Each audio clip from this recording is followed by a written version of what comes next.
Hi, everyone, and welcome into today's first episode of Dragonlance, Shadow of the Dragonqueen. But before we get to that, there's a lot of manic energy on this side of the screen, I tell you that much. We're going to welcome our guests, our players, our wonderful cast, dare I say, to today's adventure and setting and fun times.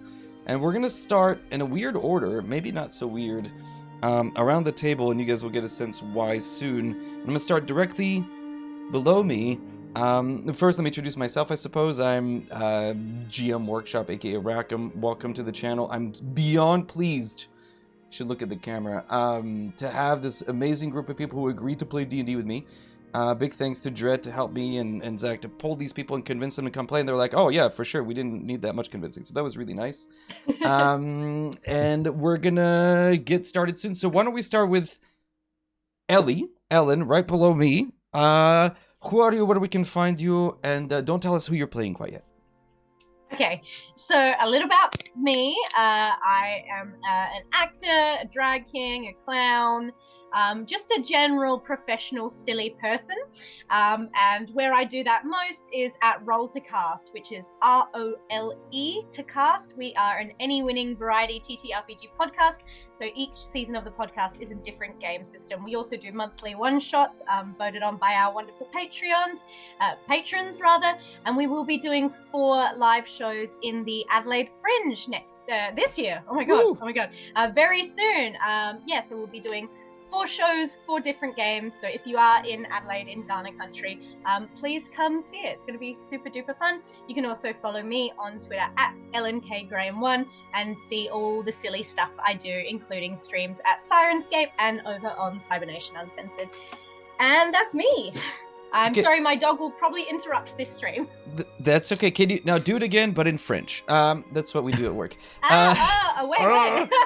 Je m'appelle Ellen. Nice, nailed it. Elephant. And now do it in mime. Okay, so beneath Ellie, we have a scoundrel and the scallywag, but I guess I'll let him introduce himself. Zach Speaks Giant of Zach Speaks Giant fame. Who this? Hello. This is me. Zach Speaks Giant. I've done a podcast, a D&D actual play podcast. That's what the kids call it.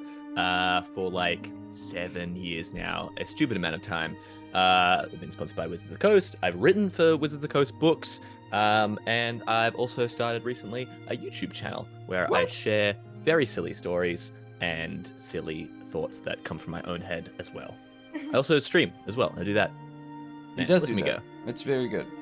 You guys should definitely go check out his YouTube. It's really, really good. Okay, across the way, all the way over there, is AJ. Who dat? Hello, hi. I'm AJ Winters. I am a dungeon master and world builder from Winter's Tales. This is my studio space, and I am so excited to be here.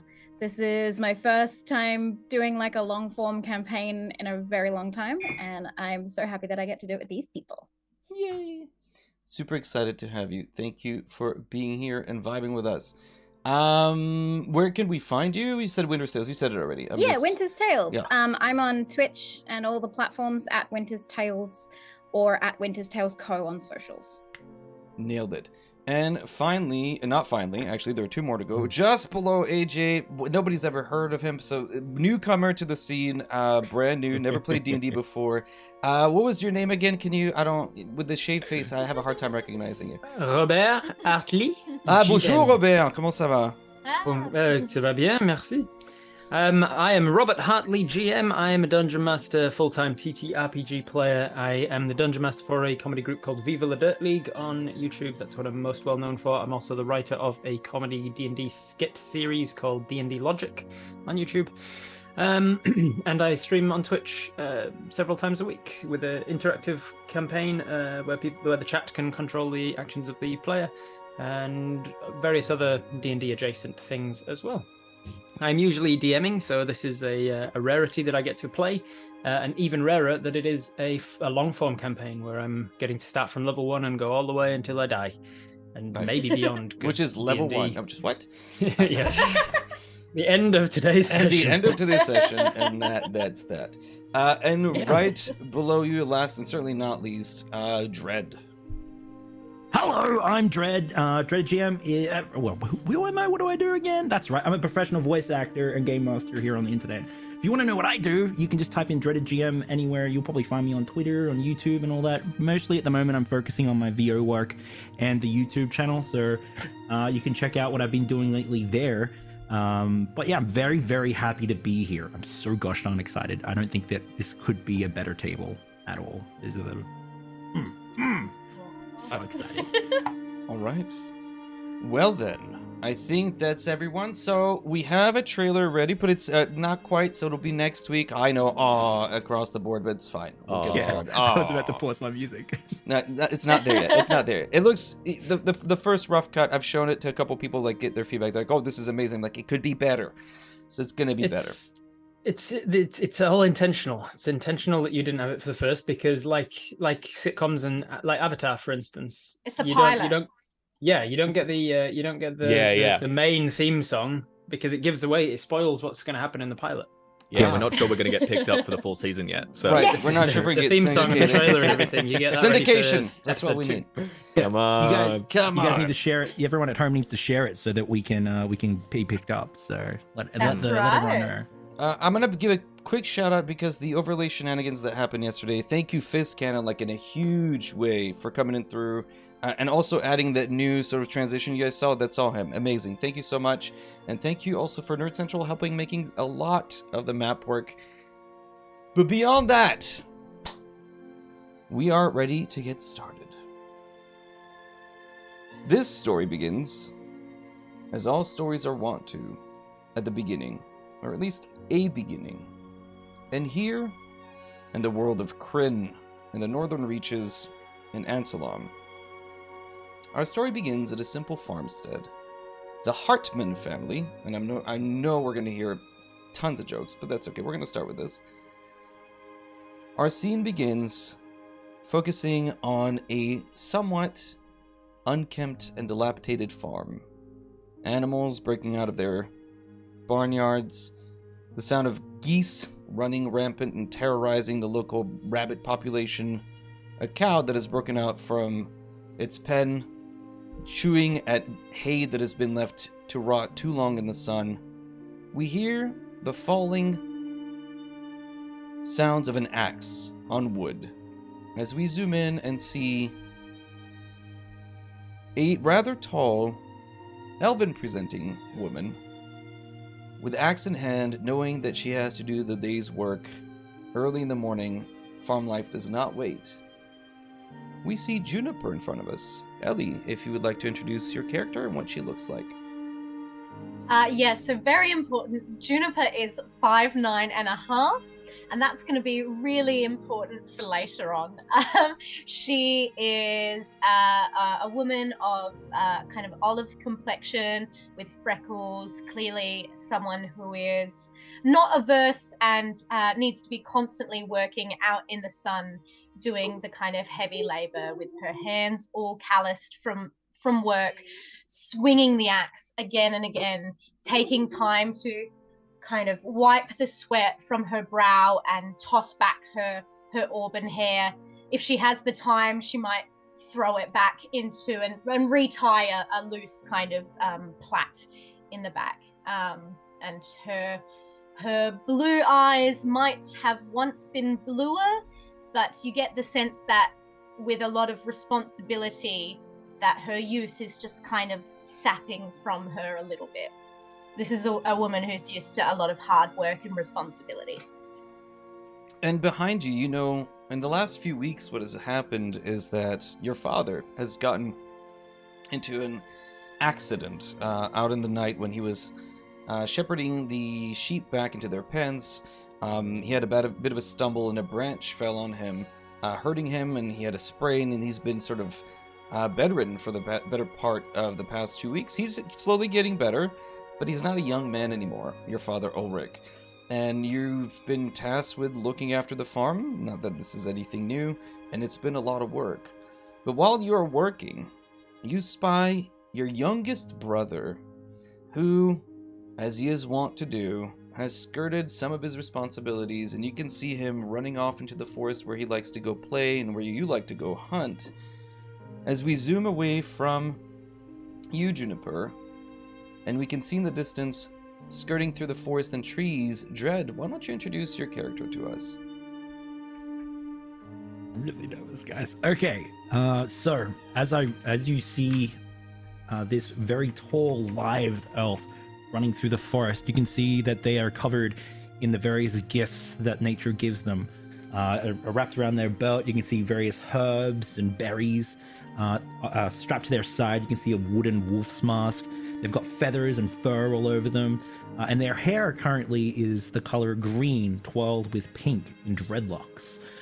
You can see them looking through the trees at the various wonders, bugs and centipedes running through the branches, birds. And there is just pure tranquility coming over their face as they smile. They hear the sound of the axe in the background. They look over their shoulder, and there's a small, chuckle that comes from them as they continue to move through the forest. And standing in front of you, Ollie, is your friend, Wolf, who is sitting and watching you from a distance, and you can hear his voice coming through to you. Little cub, I have found something. It smells sick, possibly dying. Follow me. Lead the way. And as you follow your friend, Wolf, with whom you've become fairly close, he leads you down the hillside to a pile of leaves. And immediately the scent and smell that wafts from it is really strong. It smells kind of sickly, and also kind of sweet, maybe a little bit of pineapple or mango, you're not sure, but it certainly smells like booze. And shifting inside of it, well, it's nothing dead or dying. You see the hand of somebody holding a pamphlet, a flyer, and on it says, "Come check us out, Kryn Sinners," and you can see the drawing faded out of your brother, Goose. And as we zoom in, Zach, why don't you tell us a little bit about Goose, who you are, and why you're out in the forest drunk off your ass? What is there to say about Gustav Goose Hartmann? He is, importantly, 5'9", a full half-inch under his elder sister.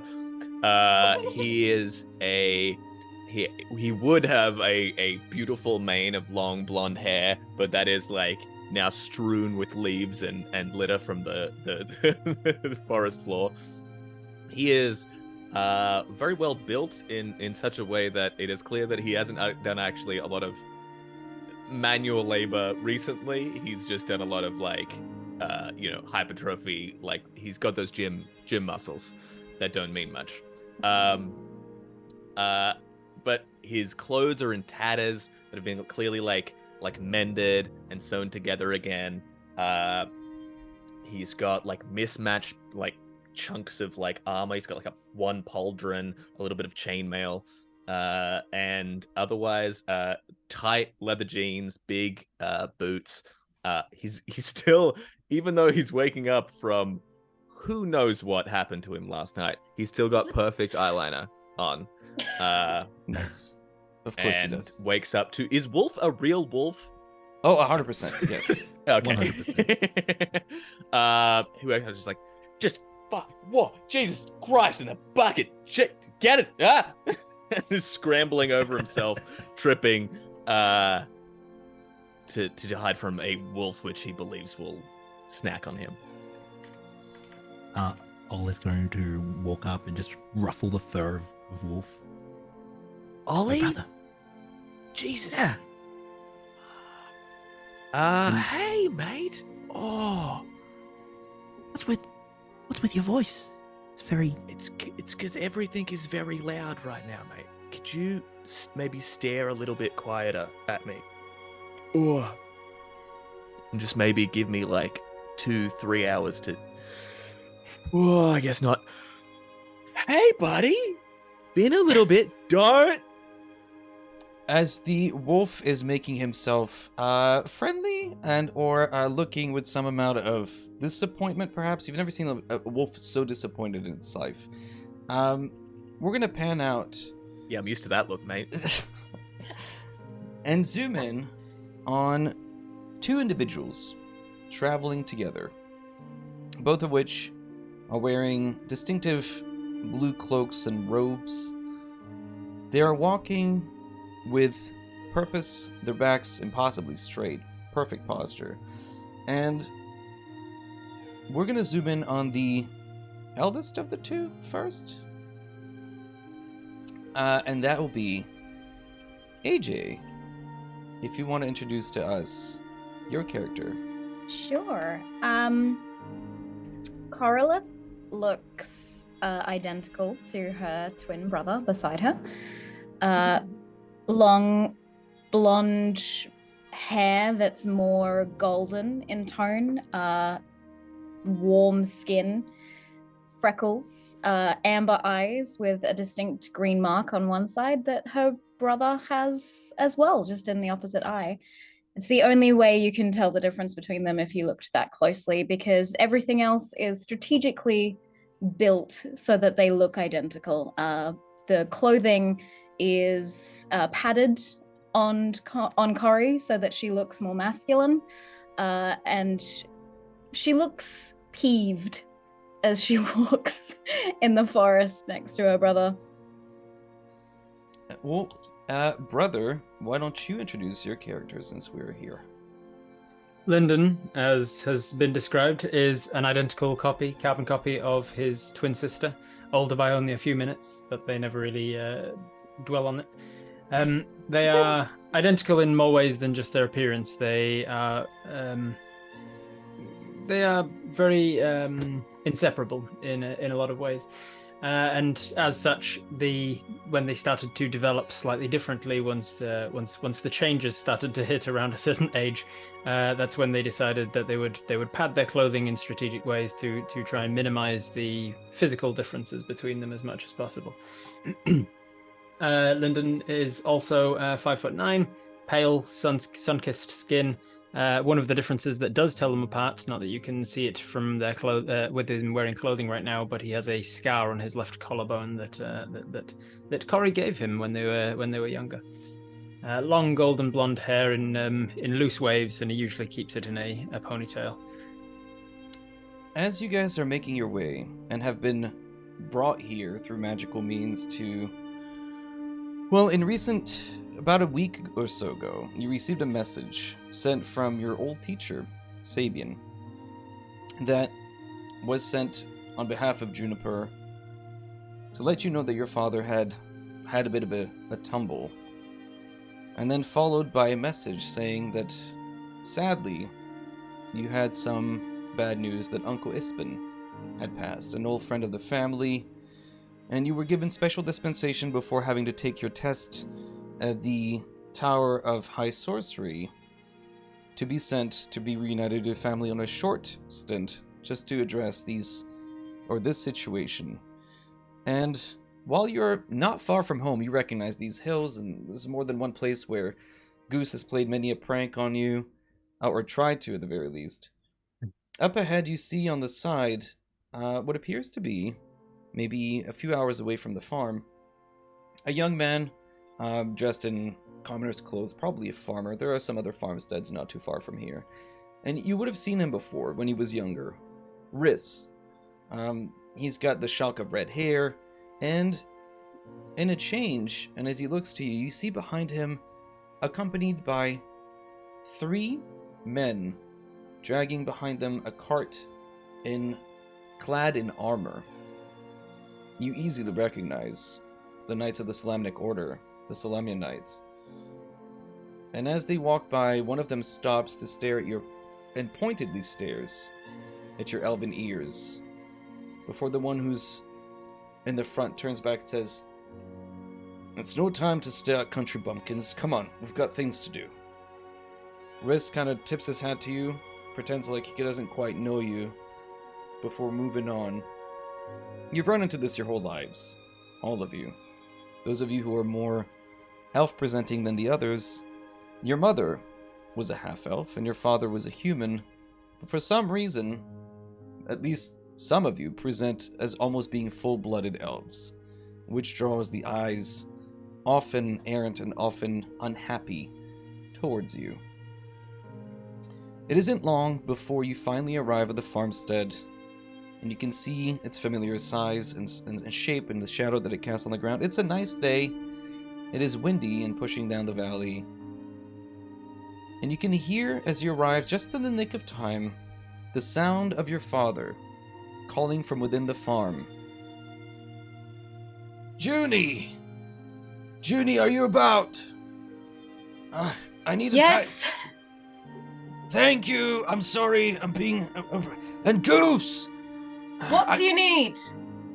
Well, I'd like to talk to you, I need Goose to come and change my chamber pot. I'm pretty sure it's his turn. And two... Well, if you're waiting for Goose to do anything, you'll die waiting. I'll do it. And I think she'll just, like, throw the axe down by the stump and just march straight into the farm to tend to her father. All right. As you march in, you can see that he Sorry, Zach. is trying to stand up. He's got his quarterstaff beside him, and as he's pushing himself standing, you can see that he hasn't touched the food today. And as he looks to you... Now, unless I'm mistaken, Junie, I swear I thought... I had a dream that...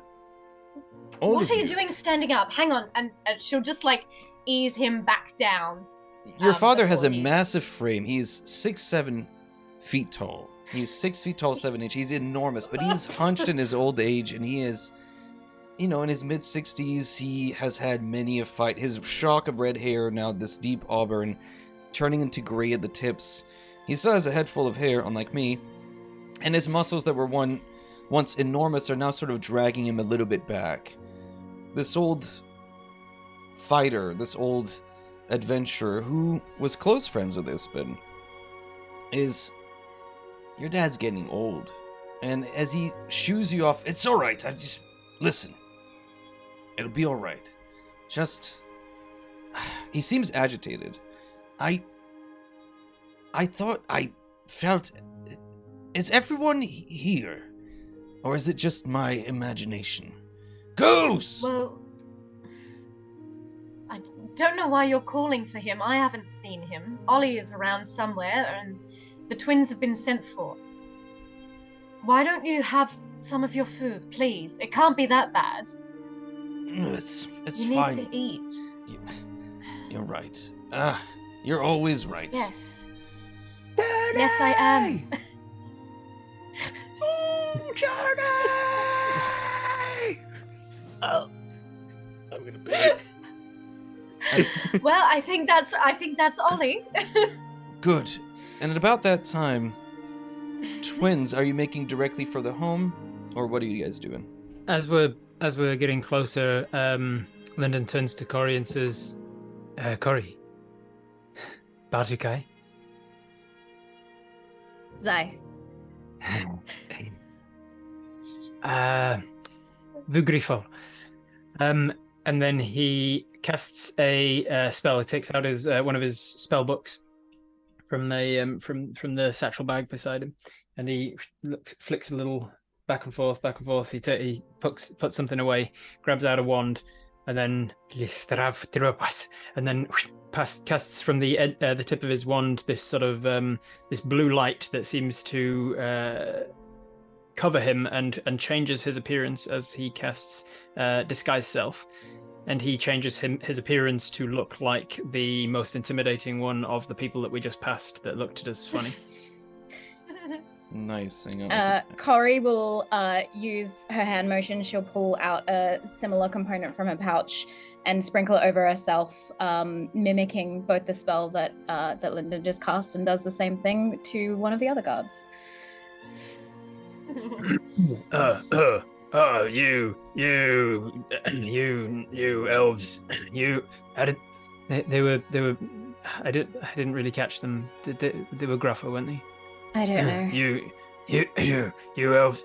You elves. Who's been playing with magic around here? We've been sent to pesky elves.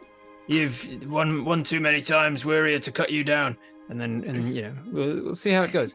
And then Lyndon sets off with an officious-looking march towards the house, the home house. About that time, Ollie and Goose, you guys can see down by your house these two armored knights that are approaching the house, about to knock on the door. Goose, immediately you see him just like the his liver, it's like it gets cured in that moment. He immediately goes from like half awake, bleary-eyed, and he just like straight back and starts marching down the hill, like a slow, like picking up speed as he goes. You see him as he approaches. There's like a tool shed, like a shed on the outskirts of the farmhouse, and he reaches in and grabs from a spot that he knows it's still there after the year and a half that he's been gone. Pulls the double-handed like mallet from like sledgehammer from inside the door and comes marching over to them. Ollie, what are you doing? Ollie will follow cautiously behind and just watch to see what Ollie needs to do if something goes down. Okay. And Ollie, you're significantly taller than your older brother. Like you're kind of... Yeah, but much like the dad, I'm always hunched over, or I'm always kind of like loosey-goosey, so it doesn't look like I'm taller until like, you know, I lurch. So yeah. As Goose is going, the only thing that like breaks his attention is like, Ollie, stand up, Ollie, back, straight up, Ollie, come on, you got it. You don't have to do much. Just stand straight, just up. You look scary, mate. Yeah, that's right. Yeah, that's good. Little expression, you look like it. That's fine. Just guy things. Juniper, this whole time you can hear a commotion outside, but and the twins, you guys hear marching. I mean, they're not super subtle about any of this. The two, your older brother and your youngest brother, kind of marching behind. They have no idea who you are. Oh shit, it's Goose. Goose is like, oi! And then like picks up, clearly ready to throw down. He's like, yeah. what are you doing here? Huh? I'll spin around and puff out the chest as much as I can. What's up? Goose immediately fronts.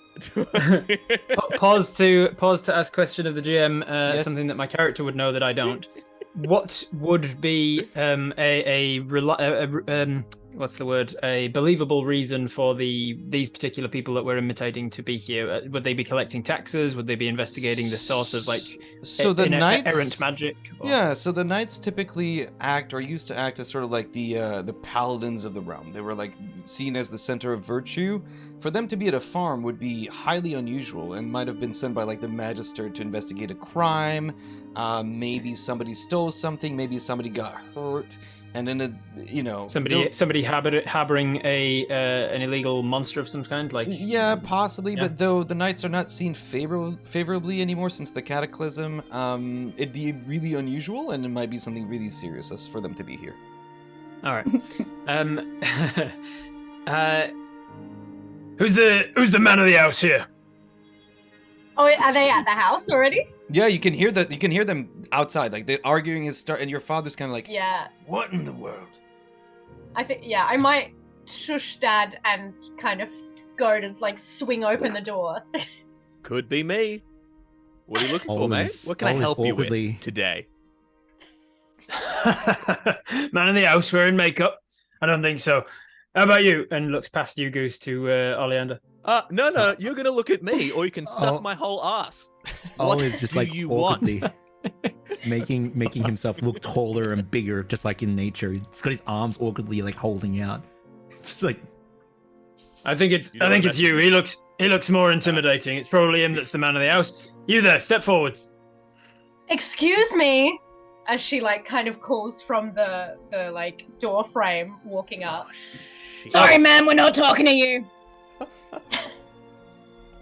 I think you'll find I run this farm. I don't think so. True. You're a woman. That is actually true. that is. I don't think so. You're correct. a woman. We're looking for the man of the house. It's clearly this gentleman. He's the largest and therefore the most intimidating and therefore clearly the person who runs the house. Step forward, sir. Goose, what do I say? Don't say anything, Ollie. As family is wont to do. Yeah, that's right. The argument is interrupted by the sound of your father calling out, and this you've heard a million times. Children, stop. Just stop.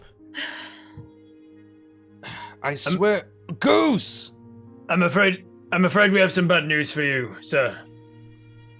It's pertaining to your children, Lyndon and Corey. What's... They are... He looks very... My children are more than capable. I doubt anything has happened to them. Well, unfortunately, that's the problem. They were too capable. They got recruited by a god of sorts, and they've regenerated the gods of the old world, and they've sort of ascended, so to speak, and become Goose is like the new gods you of see the him world. Squint back. He's like, Yeah. that's all right. We got a third one. That's I fine. think- 2 down. I think Third, Juniper spare. might.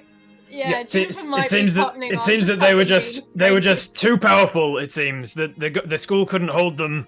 They just learned everything that the teachers had to teach them within a month. It doesn't And take much for you guys. last Well, week you know what? Make a deception check, Rob. With like, let's see how believable any of this is. I'm gonna Can go. it- Hey, can it perfect. be- I was about to can give it be myself a disadvantage. I was going to give myself disadvantage because he's now deliberately like Yeah. seeing how far he can push it. But I don't need to because you can't get lower than that one on the Oh, first nice. roll of the game. Wow, the This is how- first roll this is of the the first roll. campaign. Yeah. Well, I want to This is how know. Rob as a player likes to roll. So That's let's, good. people Dude, watching, can you that's- keep a tally, please? Okay, so The that's first roll of a campaign sets the tone. It That does. that's the best you can do. So That's I the wa- best. I want Oh. Ollie, Really? and I still want Goose to roll insight because one of you might still believe with his. That's a total of 4, by the way, right? So Yeah, I do have a decent deception. There's a let's 4 see total. how well you guys do in deciphering if he's telling the Yeah, truth. I rolled a 5, but I got a -1. Oh, I also no. got a 4.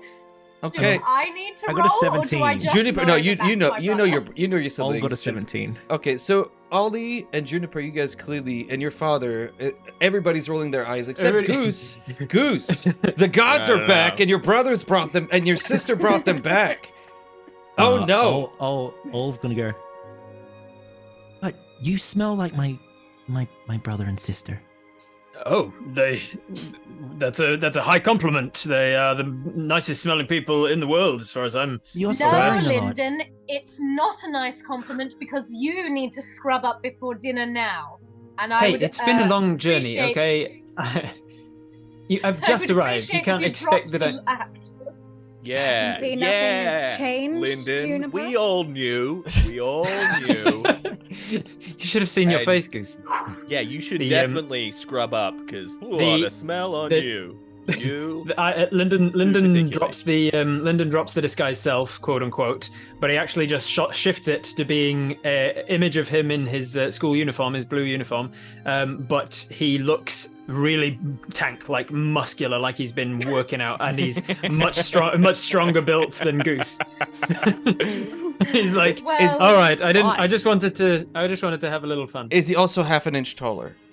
He's also half an inch taller. Yeah, he's Rude. half an inch taller. All those workouts. Well, I'm sure at least that will please Father to know that you haven't been starved at your school. Come here, and she'll probably embrace the twins. Just like, it's been too long since I've looked on your faces, you two. And It's good to see you, Junie. your dad is downstairs with his quarterstaff, and he'll embrace Corey. Well, I'm He got us certainly all in the hug. Ah! I'm certainly He's a big not guy, our dad. dying, so it's delightful to have all my children at home.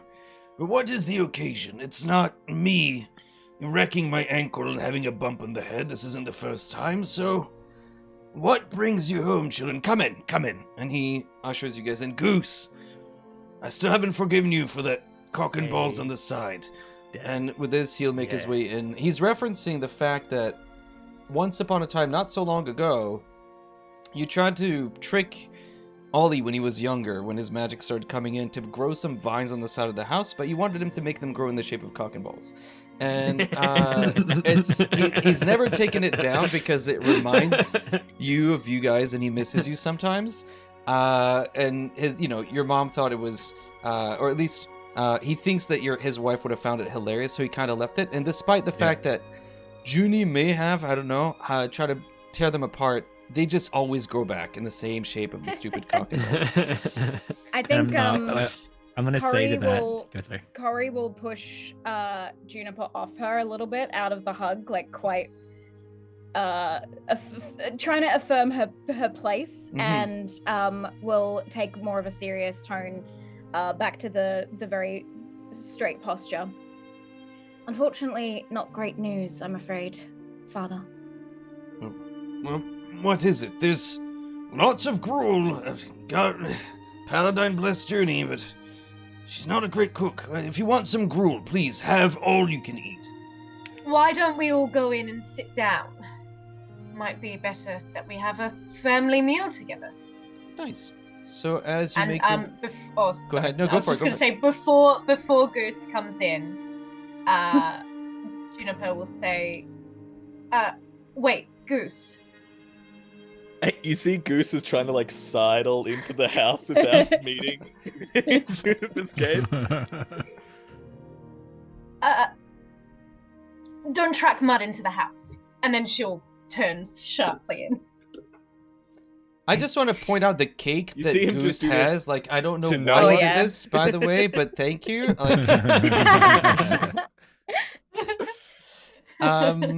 So as you say that it's not great news, Corey, your dad kind of grabs a seat, a little stool that's sitting there, and he sits down.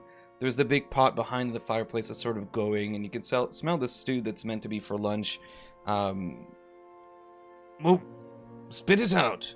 Also, it's good to see you. Have you grown a little bit? You're just almost taller than Goose these days. It's just amazing what magic will do. Really? Let's not get too far. I mean, I am the tallest noticed of the household, so let's just leave it at that. I hadn't noticed. That's made up. Wizards. Have you not been working out, Goose? I get to the gym occasionally. I mean, with the tours, it's hard to.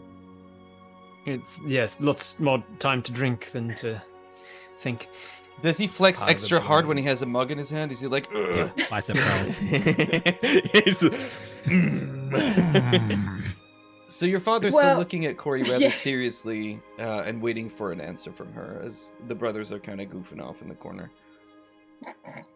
Hey, Junie. We've been given news to pass on. Uncle Ispin has passed. Oh. Well, that's not completely unexpected. He wasn't a young man anymore. You know, long ago I used to travel with Uncle Ispin. He's been a good friend to us. Are they knowing him? He won't want to be forgotten. Was there some sort of funeral affair? Yes, which is why Lyndon and I are here to travel with the family, perhaps. Pay our respects. So the letter that you guys received, I'll read it to you if you needed a reminder. And this is also for chat. So, the letter read as such. You guys received a letter from Vogler, the town that's like about a day's walk away from you. And it said this. Dear friend, I am Becklin Uth Viharin. I've heard much about you from our mutual friend Ispin Greenshield. It grieves me to share the news that our dear friend Ispin passed away peacefully here at his home in Vogler. May fortune and the old gods protect his soul. Ispin's friends are holding a memorial for him in the manner he always wanted. It will take place here in Vogler on the eve of the Kingfisher Festival. I write to ask you to do Ispin one last honor and attend. Should you come, accommodations will be available at the Brass Crab. Though the circumstances are sad, I'm eager to meet you and through our memories to revel in the life of our great friend. Becklin Uth Viharin, Knight of the Crown. And with this, your father will tell you, well, I've seen it time and time again. People thinking that they're ready to head off before they're completely healed. I would love to come with you and remember Ispin, but I'm afraid I'd be more of a hindrance than anything, and I'm well enough to look after myself despite what your sister would say. Why don't you all go? And remember, Uncle Ispin for me. Father, I don't think that you're well enough to be staying here on your own. Really, I should stay here behind and look after And you. do what? What, Junie? I love Change you more your than bedpan. I Tend would- to the sheep. Make sure everything is fenced in. Cook the meals. We- Father, there's a lot that needs to happen. You're without right, but it can wait a couple of days. You remind me so much of your mother, Junie. It's always on the go, always something to do. It's all right to just sit sometimes and let things be.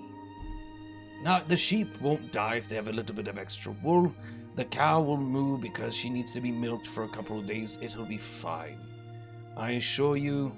And my bedpan, well, Goose, just go empty Don't it. shit. I mean, at my age, it's a wonder when I have a bowel movement anyway. I could talk to my friends and see if they could help. Junie, What was that, Ollie? I could talk to my friends and see if they could help. Your animal friend. Do you have Yes. friends now, Ollie? Oh, yes, many. Wow, things Don't be have mean changed. to your brother. I might reach across the table and tweak his ear or something. I have a forest of friends. Oh, many. you're talking to the animals still. That makes sense. Yeah, there we go. What do you think you could Um, ask of the animals? Well, perhaps I could ask them to keep an eye on our lodgings and make sure that no one comes after Father. Or... So you're going to ask animals to take care of different other animals? Yes. Pretty impressive. Well, I feel like that's akin to asking you to do anything around the house, Goose. I'm sorry. You could ask Wolf to take care of the sheep. I think that'd work out well. I think it would be fine. Wolf is quite kind. When Wolf wants to be. I am not entirely disabled. I can do things. You don't need to ask your wolf, though. Ollie, I really appreciate the thought. Though having a wolf inside the house would be different. But I haven't seen you in such a long time, and he's looking at both of you twins. How's the school? How are things going? What have you learned? You're so keen and he's always, your dad and your mom always were able to tell you two apart. He just knows without even having to. He just knows the little mannerisms, and even though you're close, he doesn't have to look at your eye. Even when you try to trick him, it's been nigh impossible to trick your father and your mother. And as he looks to you, Corey, what? That disguise was very clever. I thought that was great. Anything else that you want to show off? There was actually one that I start fishing around in my bag for my book, but I'm really just hiding my hand in my bag so that I can do the somatic component of minor illusion without anybody seeing it. And as I'm fishing around, there's a huge scream outside, like a woman being attacked. Oh! No. What the? Yes, I have something for this. I think it was. And I grab my book and I just rush outside. And then I start looking around and I say, "Yes, there. Can you see it? Can you see it?" And I'm just pointing at nothing in the field, as if I can see invisible things. Can you see it? It's there. It's there. Goose, grab it. Grab it. Quick. What does it look like? Get it, quick. Run, go. And I just sort of push him in the back. And then as he runs, I conjure. As I sort of push him away from me, I conjure a mage hand and just send the mage hand after Goose. I'm on it. What does it look like? What is it? Am I getting closer? It's just over this way, and then I'll just touch him on the shoulder, on his left shoulder. Swing around, and I'll just move the mage hand around with him, and then I'm getting closer. I'll bring it up and I'll wet William in the ear. You see him go, it's right behind you. It's right behind you. And he just runs straight towards you, just crash tackles you to the ground. Stop! I might get in between them. That's enough. Stop hitting yourself. Yeah, you got a magic spell for that? I got a magic spell to make you hit yourself. I think Corey stayed with their father inside and just relays some interesting information about studying and how well her and Lyndon are doing, and that they hope to be able to learn more things with their magic in the future, but they don't know right now what it looks like going back to school. They've got a test coming up. And your father knows, like he's been out and about in the world, and he's really like the commotion that's going on outside. He gives a chuckle, sort of the familiar. All right, we're back to this. Like he's remembering running after the kids and tell them to please just shut up for a minute because he's trying to do something. He's a very kind father, but he has his moments where he will lose patience. And one of the things that he says, despite his best intentions, is often, and you've heard him say this to Junie, but never to you, because he had such, especially after your mom passed, and he hasn't said it in a long time, but the things that he will often say to Junie was, whenever she would fail at something, he would say, that's all right, you just have to be better, which is something that maybe stuck with you, which is really harsh when you think about it, but he hasn't said that in quite some time. But as you're sitting there telling him, he asks two questions. One is, well, in time, I'm sure you'll be whoever you want to be, Corey. But as I recall, you're at the stage now that I honestly expected you to return wearing a robe of the mages. You're more than capable. You were always so quick to learn and master the arcane. I remember when Ispen brought you that book, you were the first one to just dominate that cantrip. Just immediately, you took to like fish to water. Why aren't you wearing the red or white or, Paladin forbid, the black robes? Sometimes I think that carving your own path is better. I don't know. I don't think we've decided yet. All right, well, I know you will achieve the greatest things, and I want nothing more for you than for you to be happy. And I hope you are happy. Yes, we both are. Good. Goose, stop trying to hit your brother. Cut to, stop. I'm not hitting yourself. trying, Stop I'm hitting doing yourself.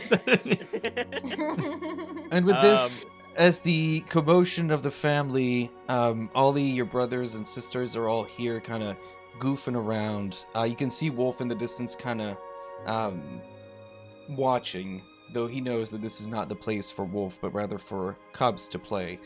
There's a sense of comfort. You're at home and everyone's home again, which has not happened in a really long time.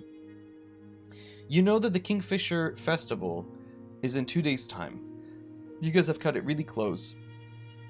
And to get there, you need to get there sort of tomorrow evening. It is still mid-morning, about 9 or 10, and it's about a day's walk, meaning that if you go, you probably have to spend the night in the forest, on the way to Vogler.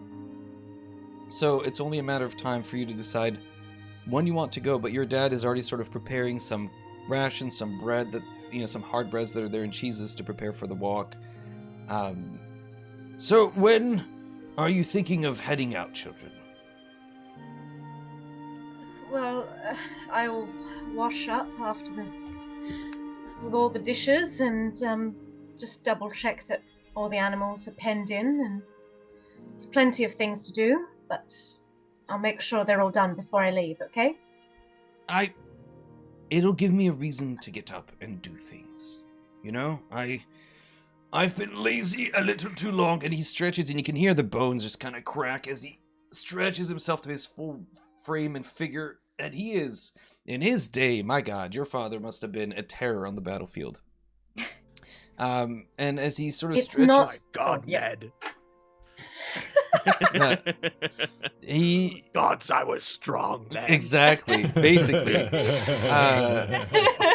I can look well enough after the farm, Junie, just for a couple of days. I'm sure it won't be long till you guys are back, right? No, it won't be at all, but please, don't exert yourself. Anything you leave, I can do when I get back. Your job is to rest. All right. I will do my job perfectly, I assure you. And Father? Thank you. Yes, Ollie. If anyone ever gives you any strife, just tell them to suck your ass. Ollie! Goose! What did I say about using that kind of language in front of the... Do it more? Was it do it more? I distinctly remember it was do it more. He's yelling from outside. By the end This of this is why you campaign, need rest. as the youngest, I'm the most impressionable. So, that is my goal. And with- Outside, as him and Lyndon finish scrapping, Goose gets up off him and like bends down to like offer him a hand to get up. Yeah. And Take it. as he pulls you up, you see under his shirt, on a chain, there is a ring that is like radiating magic. To you, it would be pretty obvious, having studied magic, but it's like blue, and you can see like sigils like glowing and like rewriting themselves as they go. What is this?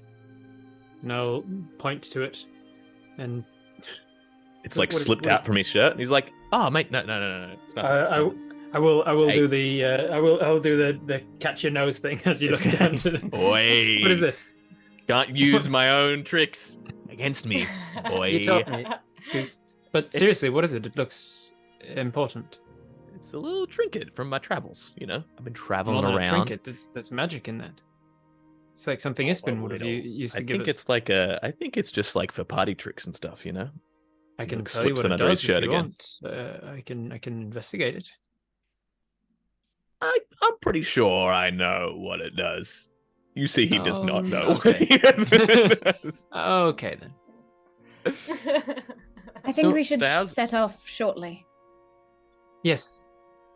No, we need to go. If we Before want to make it on time. before you go, Goose, Right. I'd like a word, and it's not about the chamber part.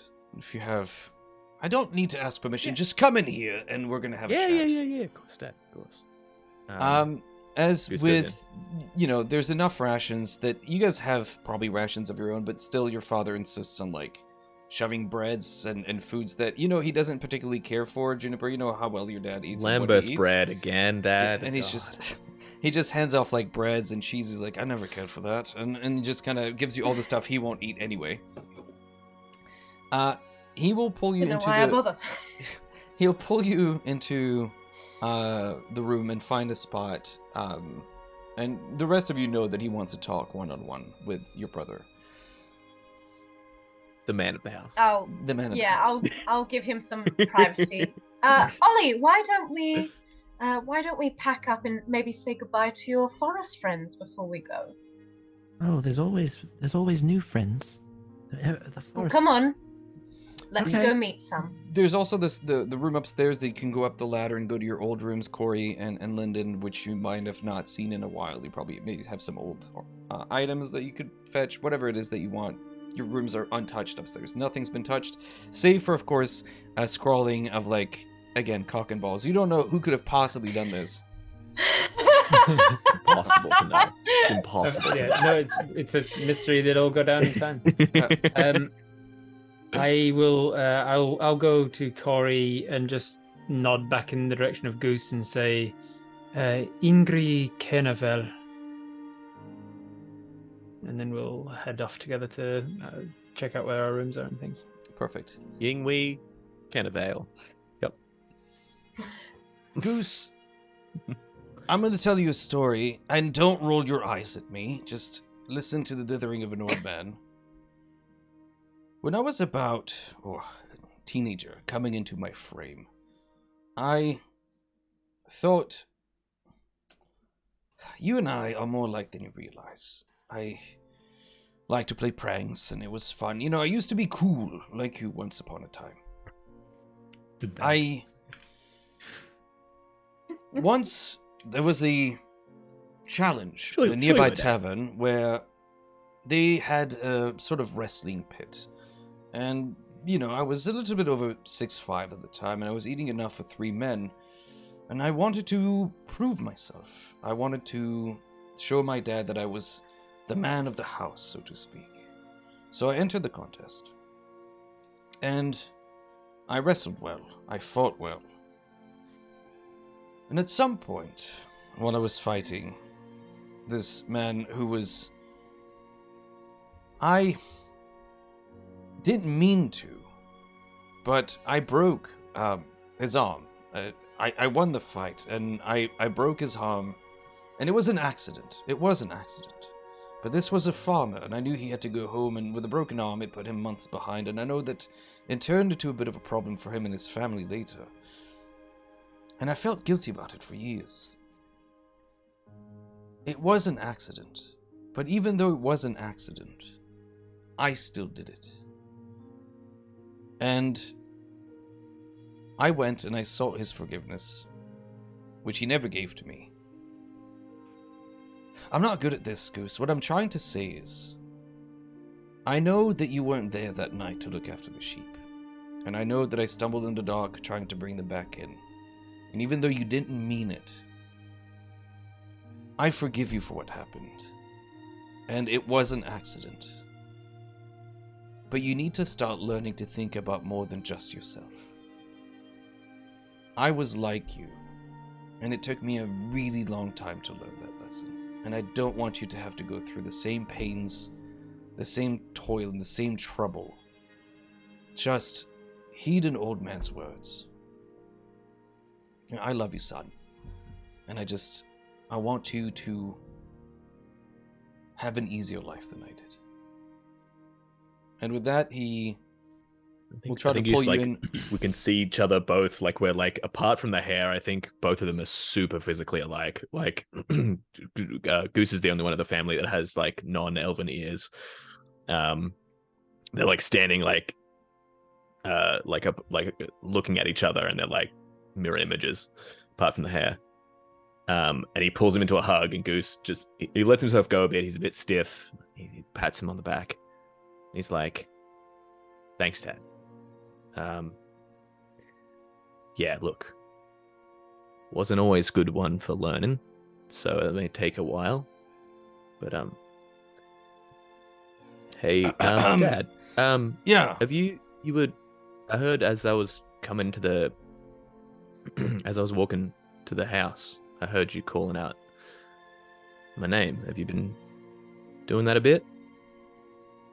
Yeah, of course. You know, You'd be surprised to know, Goose, that Vogler's not so far away. You know your friend Finch? I haven't seen her in a while. She used to come around. Anyway, she told me... Yeah, Dad, she told me that you had started a band a little bit ago. Yeah? The Kryn Sinners? That's you, right?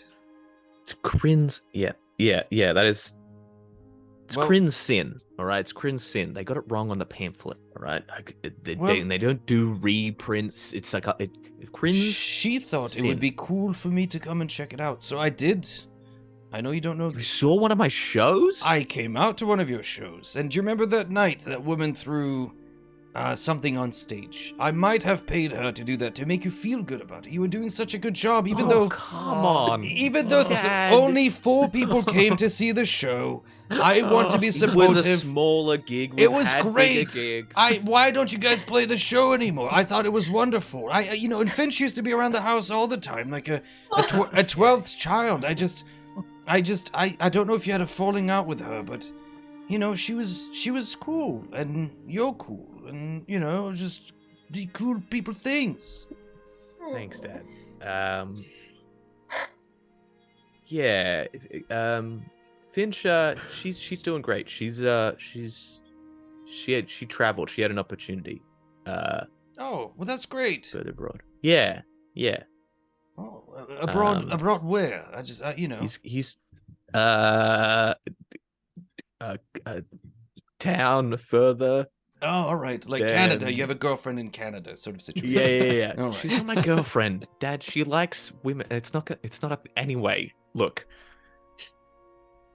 Finch is gonna try and lie to his dad. That was a lie that he told to his okay. dad. Make it a little deception. You guys couldn't tell? 12? Let's first NPC roll. Let's take a look. And your dad looks at you. That one. All right, so he rolled a 12. He looks at you. Oh, yeah, of course. She's a town over. Yeah. Yeah. Well, whenever she comes back, let her know that she's always welcome here. And, when you were happier when she was around, that's all. Yeah. No, Sure, she'll be around, Dad. All right, now go empty my chamber pot, you little shit. Fuck And- you, old man. And with that, And he goes and Corey, empties the chamber pot. Corey, Lyndon, is there anything that you guys want to grab from your bedrooms before? And Ollie, I'll start with the twins, and then if there's anything you guys want to grab before you're heading out to Vogler. My cloak of invisibility, my flying carpet. Yep. Yeah. My wand of wish. Yep, Yeah. for sure. All of it. Yeah. So these are little items that you would have whittled with a paring knife or a whittling knife, and that's what you They're all called made it. of wood. Yeah. That's what I call Yeah. it. I think that Corey goes to Lyndon and Corey's old room. They had like 2 beds in the same room, but they never slept in separate beds. The other one is just covered in like spell components and tomes and things that they had tried to like learn about. And she ignores all of that and goes to the little windowsill where their totem from their mother sits. 2 little otters holding hands. They have been smashed in half before, but have been tried to Thanks, Goose. glue back together. Ollie, actually. Oh, it was Ollie, that's right. Aw, One of the drats. two. I thought I Bastard got Ollie. away with it. Do you want to take your half, or are you leaving it there? I think I'm gonna take both. I Okay. don't think Corey thinks they're gonna come back. Hmm. All right. So you pocket both otters and you have them with you. For the benefit of chat, and also to remind everyone, your mom, before you, as she was pregnant with each one of you, has made these little statues that she felt represented your spirit the best, because she, moms know.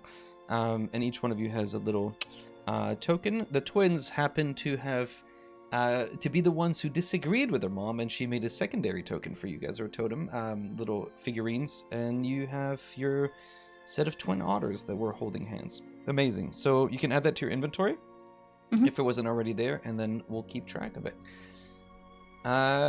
So Lyndon, are you picking anything up, or are you just kind of looking over your bedroom? Lyndon arrives at the door to the room just as Corey's picking them up from the windowsill, I think, and just says, I was coming to grab the same things. What do you mean that Goose has a magic ring? Yes, just what I say. He has something on a chain around his neck. I tried asking him what it was, and he lied to me, said that it was nothing, said it was a trinket, and didn't do anything, but it was quite clearly magical. The runes on it were shifting. I might try and take Interesting. it when he sleeps, just to see what it does. You were thinking what I was thinking. Of course. Ollie, out. How are you? Oh, sorry, go how ahead. are Go you ahead, no, go for it. seeing? How are you seeing everybody? It's a little different to be back again after this long. I think everyone is exactly the same. Junie likes Yeah, to he boss seems to people be. around and not give them any choice. Goose is a moron, and Ollie still has animal friends over real people. Seems we're the only ones growing, which is unfortunate. But hey, we're not going to be here long. Do you need any of this stuff? I just gesture to the stuff on the bed. No, I think I have better stuff now. Yeah, it seems a little primitive now. I just sort of half-assed push through it to see if there's any components for my spell component pouch, which if there are, I'll take them, but otherwise I leave the room. Before we head downstairs, I just stop Lyndon, and I just say, Fifan Nilo. And we go downstairs. Perfect.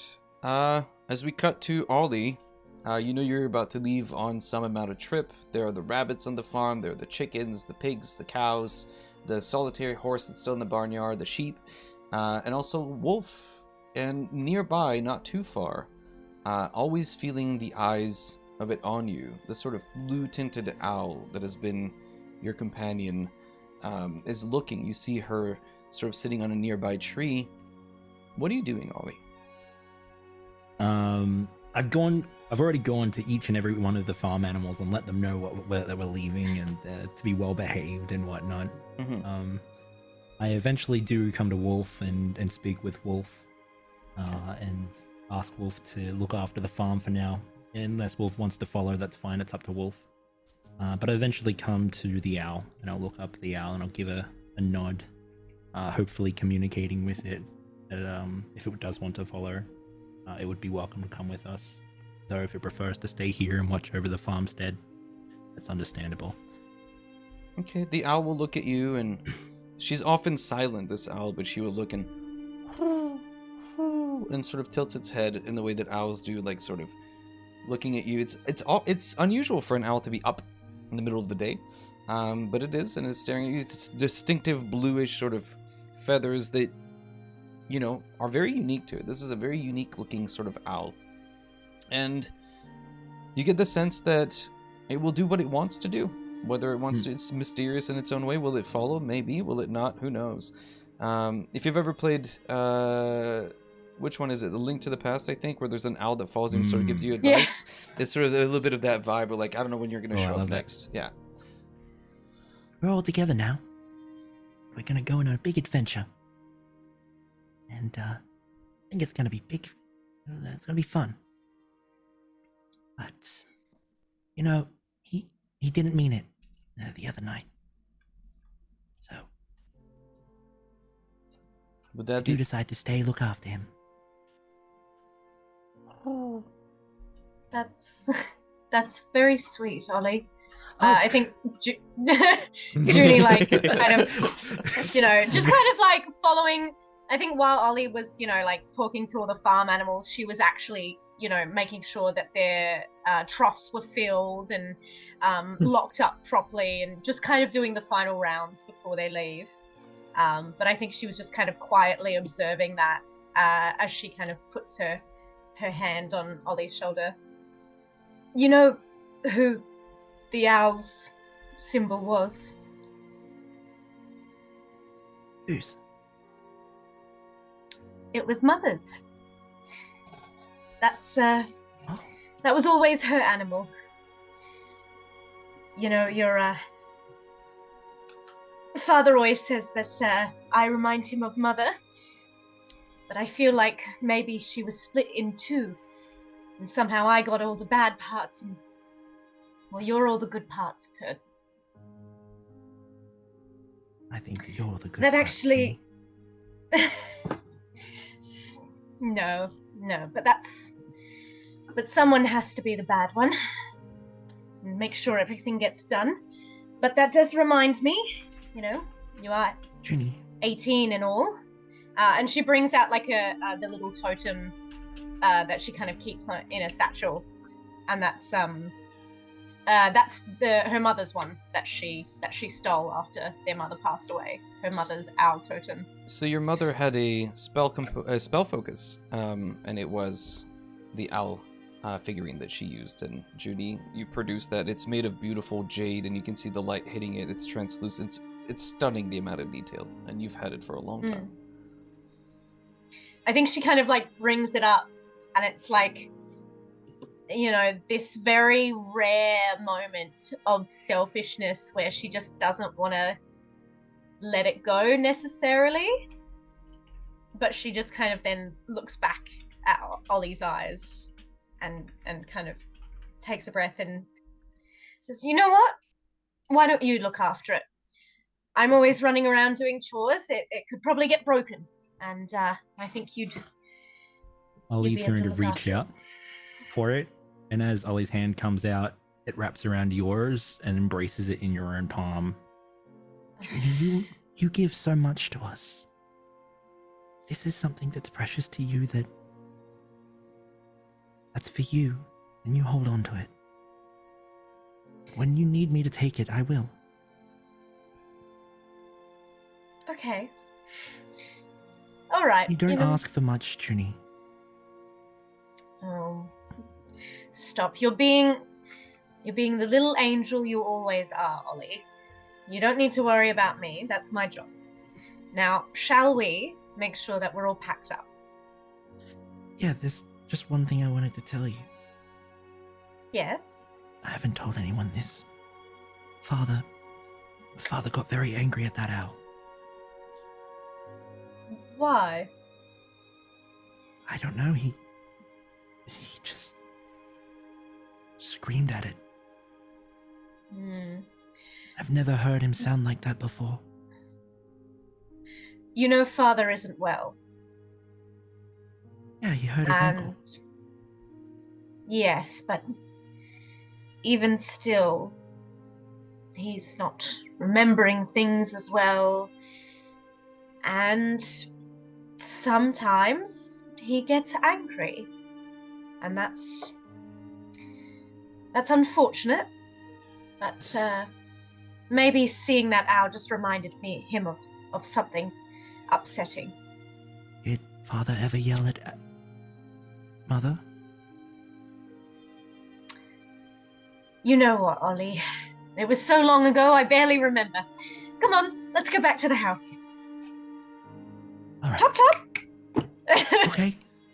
And with Bye, that, everyone. as all of you are regrouped, if Goose, I guess you're the only standout. Is there anything you want to grab before you make you guys begin to collect your things and head out?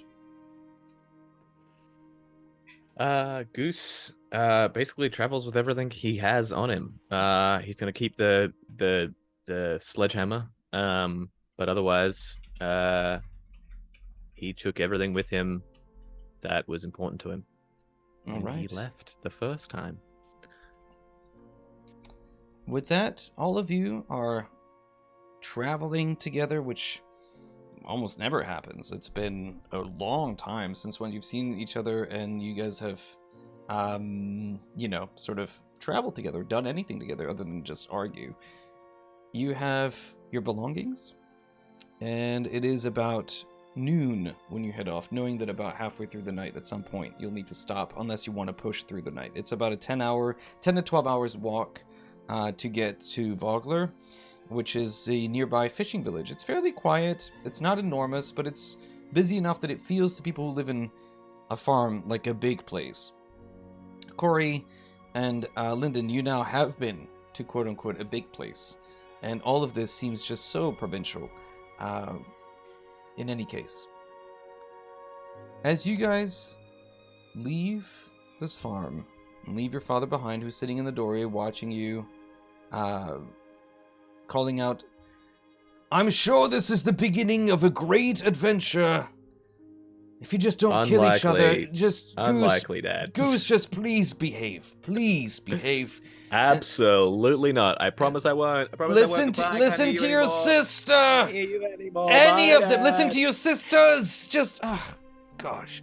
And with this, as all of you leave your father behind, I will ask you, I guess, do you guys want to take a quick 5-minute break? Do you need to use potty, or are we still good to go? I'm good to I go. mean, that's a dangerous question because I can always go to the bathroom. I'm good as well. Okay. Then I guess if we're good, we can keep pushing on. Let's go. A few, who leads the way? I will ask for a marching order, though it's not hugely important, just generally so I know who will generally be in the front and who will generally be in the back. Goose is at least near the front. I feel like Lyndon- I would try and scout ahead. Okay. Lyndon will try to remain somewhere near the back. Yeah, Corey too. I would say that Ol is just a wanderer, so Ol keeps an eye on everyone. But At one point, is one like- point about He's going about sideways. about an hour in. Oh, about an hour in. Lyndon doesn't like walking. He's a student. He studies at a school all day. He's already travelled all the way here today, and then he got barely any rest, and he's setting off again. So about an hour into it, he says, "Oh no, Ollie! Look, there seems to be a dying bumblebee on the ground here." Oh no. Come here. And as Ollie bends down to the knee to look is it? to where he's pointing, it's a minor illusion of a bumblebee. But as he goes to pick him up, then I swing my leg over his back and wrap my arms around his leg, and I wrap my arms around his neck and I say, "Giddy up!" You know, for all his height, Come on, Ollie you're is too not. old to be playing horsey with Ollie. Ollie is not like super built. He's, he's tall. He's kind of Mm. lanky, but he's not like the buffest dude. How heavy? Nor is, am I. How heavy is Lyndon? How heavy is Lyndon? Lyndon, as a very elven genetic twin as well, is probably only around, what did we say, 143 pounds. Okay. You know what? So What the hell is 60 that? kgs. 60 Okay. kgs-ish. Yeah, they're quite light. That's perfect. So we'll say that if Ollie's good with Maybe it, even Ollie, less, you can maybe carry 50 your brother on your back. It's up to you. And then I'm immediately going to turn to Goose and be like, after the comment of you're too old to be playing horsey, I'm like, well, we could always race.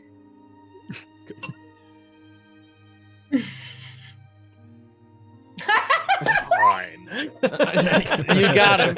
You got him. That was a Such perfect a face goose. journey. Yeah. Just gunning it full speed.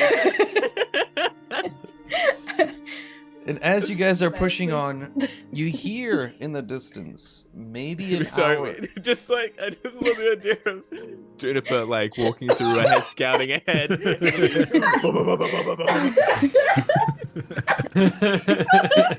Fucking pinning it. Yeah. She was probably like, like her elvish ears like pricked, like trying to listen out, and it's just like. Is it a T-Rex? What is it? No, it's just your brother. It's just your siblings.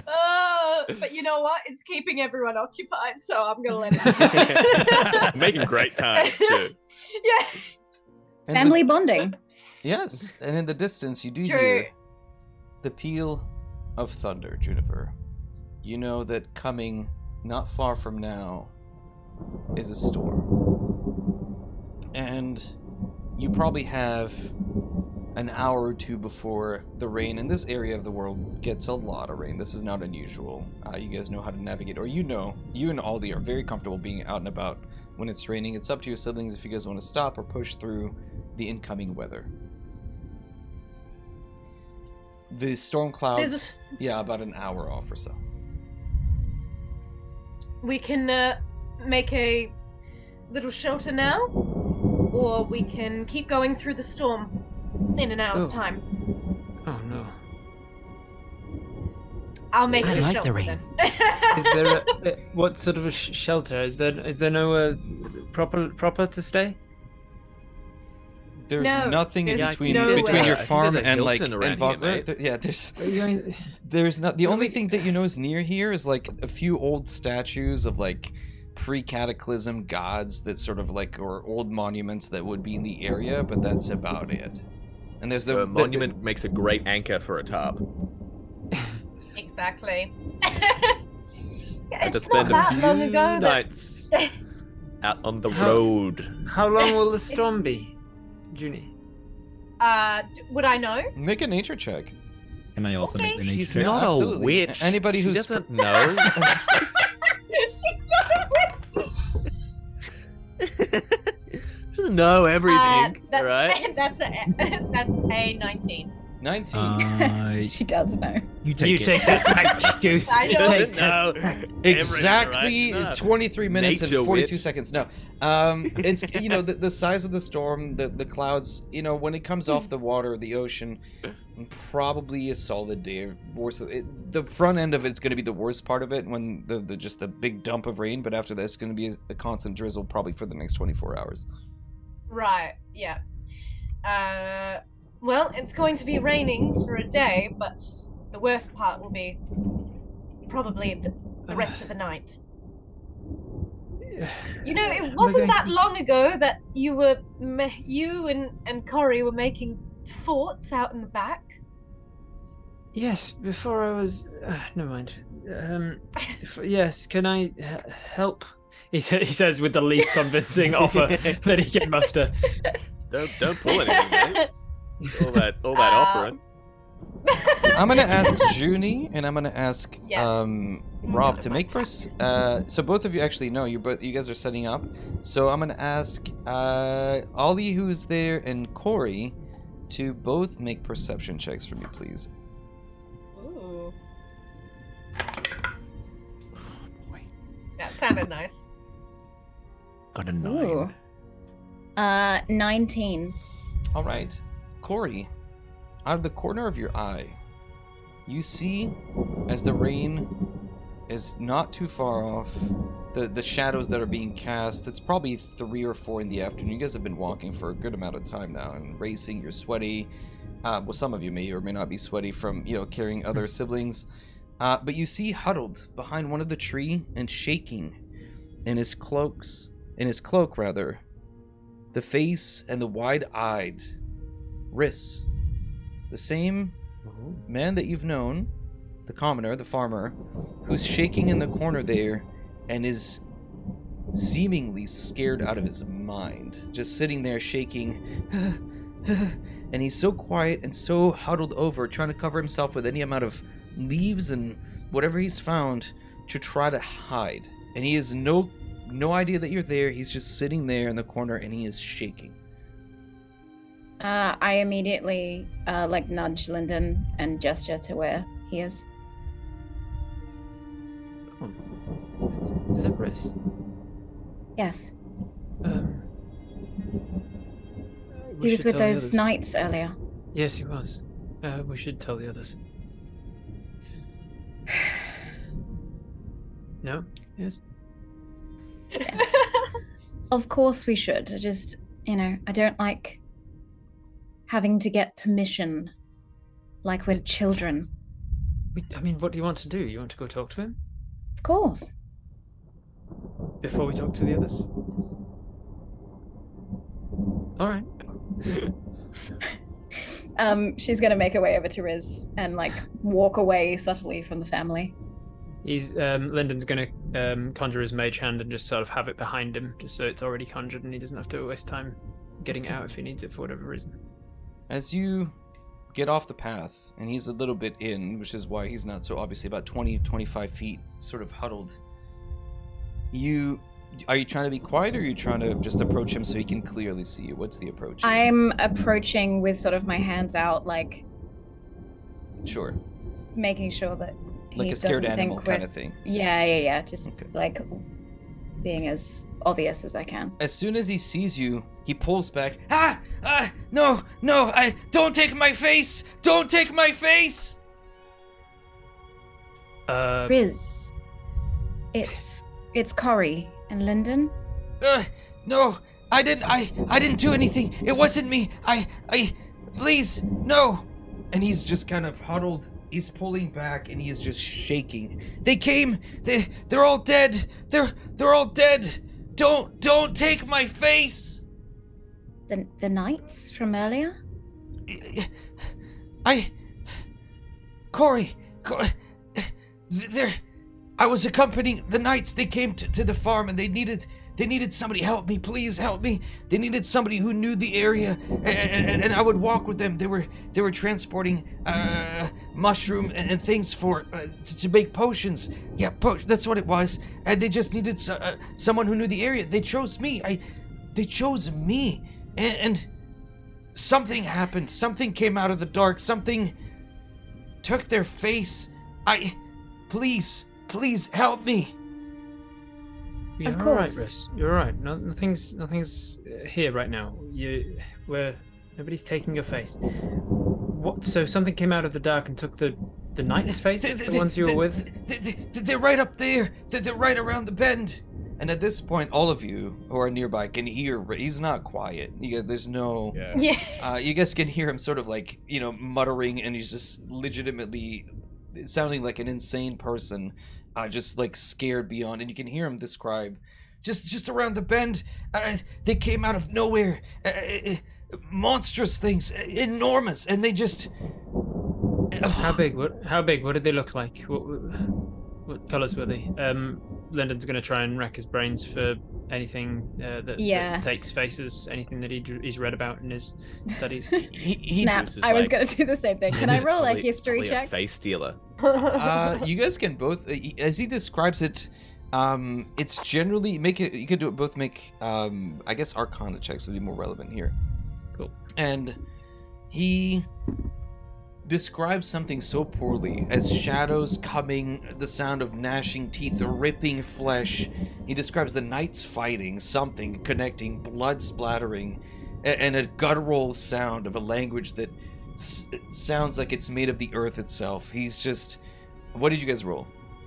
15. I rolled a 22. 22. Dang. Sure. What he is describing to you, as best as he can, are sort of leathery, winged, bipedal creatures that, from his description, are 20 feet tall, have 32 limbs, which obviously he's scared. And you dilute it by asking pointed questions like, oh, they couldn't have, right? I remember this. The front knight, when he was felled, they took off his helmet and they started taking his face. We go check out what's happening over there. Lyndon Yes. will turn to Corey with just a quizzical look of like, do you know what the hell he's talking about? The 22, have I heard any myths or legends in our studies about something that would have stolen faces? So let me put you on the right board here. Ol is going to sneak up I think towards it's the John commotion. Travolta from the 1990 film. Face off. It is. You did. That You is did. it. That's all we're gonna need. So with that the was in the original Dragonlance as well. that's it, John Travolta, and They got the idea. It's good that they've kept it around. so till Corey finish. with a 22. What he's describing to you, the reason you don't know exactly what it is because it seems nobody, or at least from what you've studied, nobody has ever described anything like this. But the closest Alright. thing that comes to it is like some pre-cataclysm books that you've had, you as novices at the Tower of High Sorcery, you're not necessarily allowed in like some of the older books because you're not necessarily trusted to not ruin them. But being Corey, you found ways and ways to kind of get there and peruse some of these books. And one of the things that stuck with you is early in the history of Kryn, dragons are a thing. Dragons, however, have largely disappeared from the world. They've left the world behind, they've left things behind. And what he's describing sounds an awful lot like some kind of dragon, which on the face of it should be basically impossible. What he's describing to you is telling you they found Atlantis and it's real, and Poseidon is hanging out there and you can go visit it tomorrow. It just sounds impossible. Okay. Being observant at this point, I see Lyndon's taking over the emotional support of Riz. I can see my family starting getting closer, and so underneath my breath, in sort of short form of the secret language that Lyndon and Corey have, I relay, like, as best that I can what I think, and relay that it's impossible, and also say, like, I don't think we should say this in front of Riz. It might freak him out more. I should fix the cameras in Zai. the other layout, Zai. but yeah, keep going.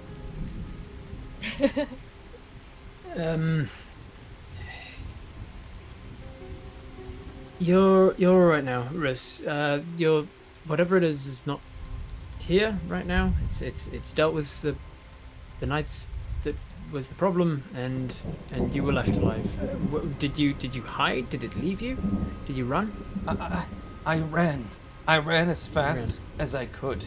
All right, so we can outrun this thing. That's good to know. If it's distracted with whatever it's doing. There was one of them, two of them. How many did you see? He'll tell you that he saw at least 3 of them, but there could be more. Yeah. Okay. I'll take that with a grain of salt, of course.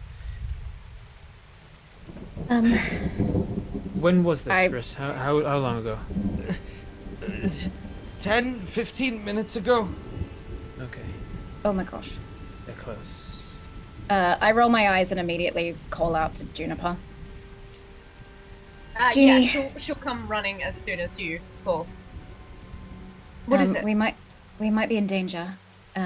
Something attacked the knights earlier that Riz was with, and it was only 10 minutes ago. Okay, I don't know what's in this area. I'll scout ahead. You look after Ollie, and well, goose will be goose, I suppose. And I think I'd just like to kind of maybe like start, darting in and out of the trees, kind of like trying to get a higher ground to scout out the area. Okay, give me an athletics check, and you can certainly try to climb to try to get a vantage point. Woo. For sure. Yeah, let's do it. No. That's just an 8. I mean, it takes you a little bit of time. You're able to climb a tree. It's a tree. It just takes you a little bit of extra time. And as you look, give me a perception check, and I'll give you advantage. Like you get enough height. It is starting to rain at this point. Like you mistimed the timing of the rain a little bit. That it is starting to rain. 22. 22. Yeah. Yes. Hang on. Let me just switch the setting, and I will describe what you guys see. Let's do a transition. Thank you again to Fizz for the amazing transition. Ooh, you guys get to see it now if you haven't seen it yet. Look at this. It's a freaking dragon. Yo! So sick. That's cool. All right. Oh my god! As you climb on let me bring you guys into this zone now. So you can see that right next to you is Riz. There's Corey. There's Goose, just doing goose things. There's Juniper. Just doing goose. Lyndon is back here. And Oleander is over here. And Juniper, you would have climbed this tree here. And looking out, you can definitely see just around the bend a collection of creatures that are hunched over the bodies of knights. There's a broken down cart. And with the, what did you roll perception? Like 22 something? 22, yeah. You see one of the knights has his helmet taken off, and very meticulously, this winged creature is bending over it in a language that you don't recognize, but I'll ask Dre to make an intelligence check, which is going to be tricky. Just straight intelligence? Just straight intelligence. Okay. And you can see as it's slowly peeling, like literally flaying the skin off of the knight, just like peeling it back with its long, and you can see in the night the little bit of light that you have, and you can hear them sort of talking, and it's unintelligible to you. What did you get, Ollie? 7. You hear this growl as they're talking to each other in these guttural grunts. It's really close to primordial, but it isn't. It sort of shares almost the same root, but the words are different enough. And nobody here speaks Draconic. You don't recognize what they're saying, but they're talking in staccato. They have no idea that you're there. The rain is deadening your scent, and there are not 3, not 4, but 5 of them. How far away is Junie from me? Junie's like right at the tree right beside you, so she's probably like 20 feet up in the air. All right. Junie, you're going to hear a voice come into your head. Right. What do you see? There's 5 of them. You hear a voice outside of your head. What do you say?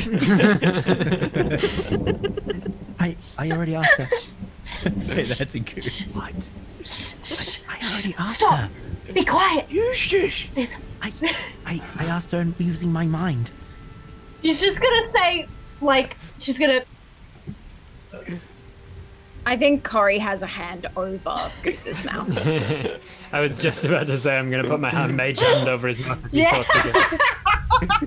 Yes, my first action is to grapple Goose. Right. Oh dear. Goose will stay silent.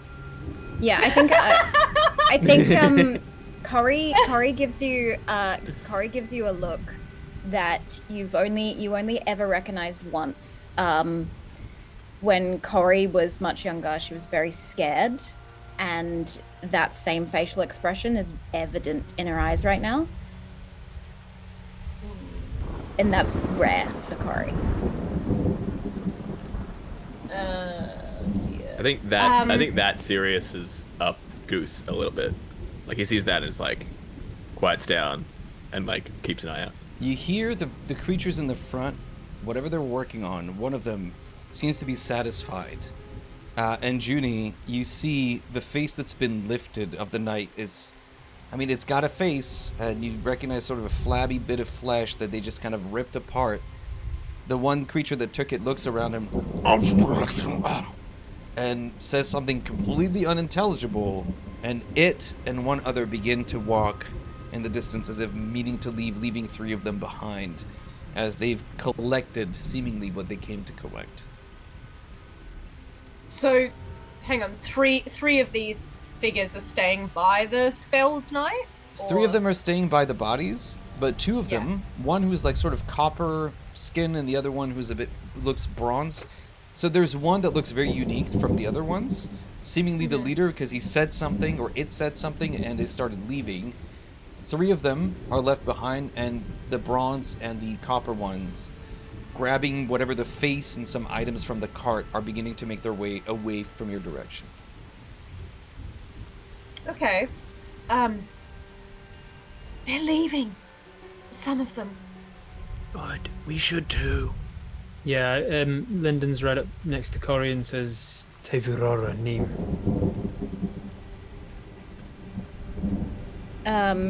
Corey is immediately going to start like gesturing for Goose to follow Lyndon, and Corey gesturing to Ollie as well to like skirt around whatever's happening here. Like they have got to not engage with this. What if someone needs help? You can't just leave Cops. I need help. It's fine. I need help, Riz says. Please.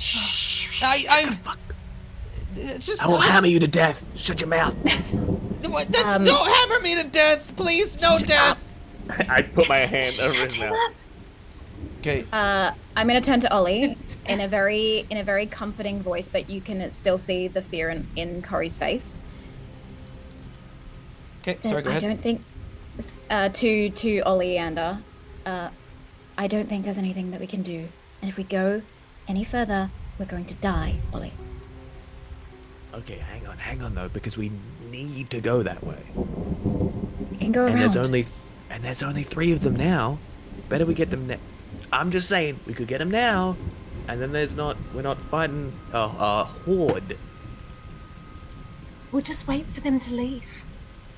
So the 2 that started leaving are now well on their way. They're past the small bridge. There's a river that runs beneath it, and they're, slowly disappearing out of sight, leaving the other 3. And from what they're doing, Judy, since you're still scoping out the situation, they really are meticulously going through this cart. There's still stuff in the cart. Riz is still here. You can try to skirt around. You're sort of near the waterfall. There's a cliff. To go around, this is the only bridge in the area. You could try to wade through the water. But if you want to really go around and find another bridge, you're adding like a day and a half. You'd be arriving too late, but it's also maybe the safest. Or you could try to find and cut through the water. But when it rains, the current tends to be really strong. I'm going to look down and seeing the fear in Corey's face, and then my eyes will flick back up, like catching the scars across Ollie's face. Ollie will go, They're not meant to be here. And on top of that, they're close to Dad. only ever calls Dad in the presence of all the siblings. Yeah, I'm not too jazzed about going to sleep with a bunch of face-eating lizard men fucking hanging about, Are you still covering Riss's mouth? Yeah. Okay. He's... Okay. Riz, if you speak at a volume higher than this, I will put a hammer into your cranium. Yeah? Okay, I'm gonna let it go. Just before he lets go, a booming voice is going to come into Riz's head. He will do it too. And you watch as Riz falls unconscious. The stress of it all was too much, and he just passes out. He just can't. He just can't even. I look to Lyndon.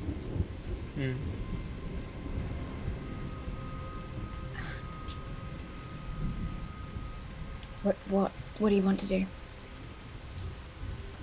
I don't want to stay here. This is I don't know what those things are. You guys are arguing, and Juniper's still in the tree scoping out one of the creatures as the lightning strikes, lights up the sky for that brief moment. You see that it locks eyes with you, Juniper, and it points its long limbed claw towards you. And when the light fades for that moment, all 3 of them have disappeared from where they just were. You've lost eyes on them. They've spotted us. She's just gonna like almost like jump and like it's almost like sliding down the tree. We need to go immediately. They saw us and they It's vanished. too late. Yeah, they're gonna come after us. Look, we're gonna play this. I'll play Challenger. Get to the trees. You know how to play this. Just like when we were kids. This isn't a game, Goose. It's a game we're gonna win or we're gonna die. So I'd prefer to think of it as a game. Lyndon. Step to side. Lyndon. It's okay. Big boy pants time. Step behind the tree. Get into cover. Get ready to protect me. I take Lyndon's hand and I pull him behind a tree. Well, I was going to take the wooden wolf mask, put it on. There's an expression of disappointment as nothing truly happens, but ties it up. And it's got wolf face. Who steps into the middle of the road and gets ready to make a performance? All right, Juniper, what are you doing? Right. I think she will kind of like seeing Goose kind of like take center stage or take the kind of attention of potential threats. She's just kind of gonna give him like a little look, and then she's going to scramble in the tree closest to him, kind of ready with her bow for anything that's going to approach him. I will ask all of you who are trying to hide to make stealth checks for me, and those of you who are standing in the way for now, just stand in the way. So whoever's trying to hide, whether Ollie, just you roll and you tell me what you get. I don't think Oll's going to do stealth. Remembering the encounter before with the knights, Oll backs up. Goose attempts to back up Goose, unless Goose wants Oll to back off. Okay. To the tree. Ollie, Goose is very much trying to send Ollie away. As soon as you say that, that's when Oll will like skirt back behind a tree and stuff. Okay. I rolled very well for stealth. I rolled a 24. Oh, nice. Nice. Yeah. So you literally Very happy kind of with take that. the time to hide in like the lower branches of a tree nearby. You meld. Like if this is World of Warcraft, you're an elf that just bent their knees and you disappeared. I don't know how that works. Just so you know, bending your knees is how you turn invisible in every video game. So it's how it works. Yeah. So 24. And in life. And in life, yeah. Look, boop. I'm here. I'm not here. Amazing, amazing chick. How'd you do that? I know. So Juniper 24 stealth. Lyndon. 16. Okay, and Corey. 17. Nice. Josh, always a little bit better than your twin. Okay. Corey's gonna like place her hands on her twin, trying to calm him down, and be like, Zala, te velvu, te velvu. I don't want to die. You're not going to. You're not leaving me. Ollie, what did you roll for stealth? 13. Okay. I think that Oll is growling without realizing it. Perfect. And your frame, you're kind of disguised. The problem is that you're such a frame and so tall, you picked the wrong tree. You're kind of like looming a little bit over the tree. That's how tall you are. You picked like maybe a shrub. I'm going to ask Goose then, standing in the middle of the way, to give me a perception check. And Juniper, who's actively like, scoping around, yes. I can't help it, but the lightning cracks in my head, and then you see the blood squeeze, clenching the cheeks. It's like,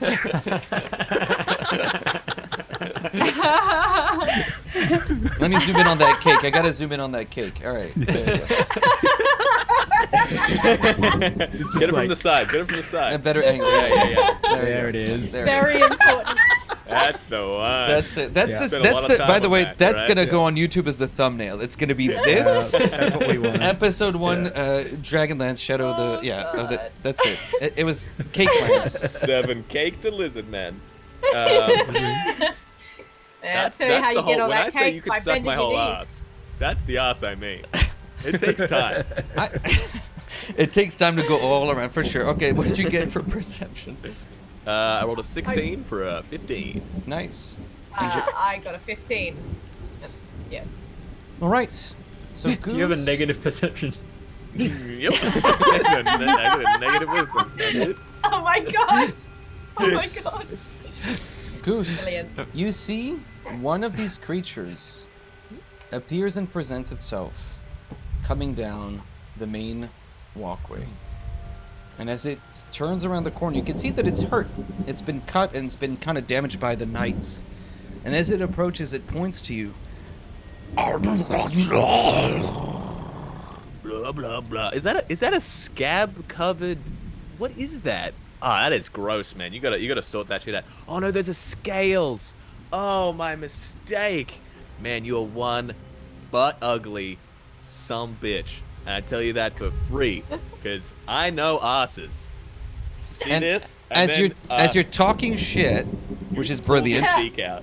at you him. do not see the two creatures that have come from the side to flank you. They did not spot the hidden people, but you equally did not see them coming from above. I'm going to ask all of you to please roll initiative, and the two of them will come in with a surprise round. This initiative, let's do well, I reckon. Yeah. 20. Yeah, roll high, guys. Dirty. Okay. Goose? I guess I'll go from left Now to that's right. a dirty 20, Goose, what'd you get for initiative? if I do say so. A strong 4. Oh, okay. Strong 4 is better than a weak 4. You know what I mean? There's a difference. Corey. Oh, you're muted. I didn't hear that. 14 from lip reading. 14. Nice. Okay. Twin power activated. Lyndon. I got an 11. Okay. And Ollie. 7. Wow, just almost in order. Okay. Let's roll for creature number 1. So this is the one that you see immediately in front of you. 13 plus. It's this guy. 13 plus 0.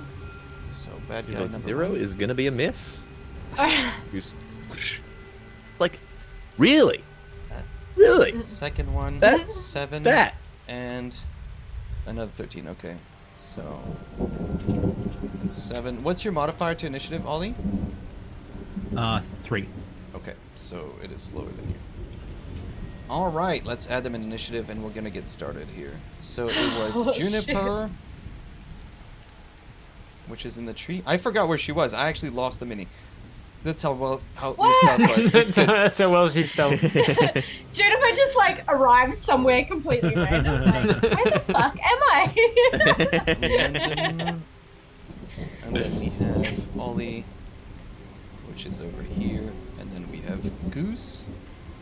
And then, sorry, as I play with my toys, give me a second. There's one here, and the other one managed to scroll around unseen. I mean, they're not toys; they're actually action figures. So Yeah, I mean, The limited edition. they're actually collectors. Yeah, collector pieces. So the first one that got a surprise round on you, Goose, from up above, as it comes in, this creature that has this long blade and these long nails on it. It looks pretty hurt. This thing has taken a bit of a beating from the knights, but even though it's going to jump down from above and attack you. And it has advantage because you did not spot it with a +3 to hit. Let's see what it gets.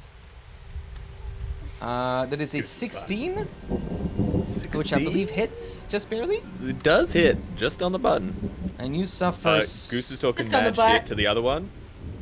Yeah. Does it tap you on the As butt? this dude gets him, he's like, You and then someone suff- hits him in the back of the head. Goose, you suffer 7 points of slashing damage. I suffer 4 points of slashing damage. What's your max hit points again? Remind me. 11? 12. 12. I'm sorry.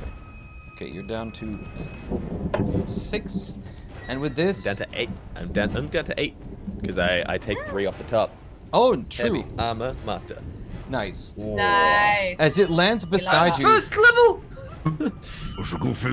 as it lands right beside you, it's then going to follow up and try to uppercut you, but it wants to grab you by the neck. So this is just a contested grapple check. Don't they all?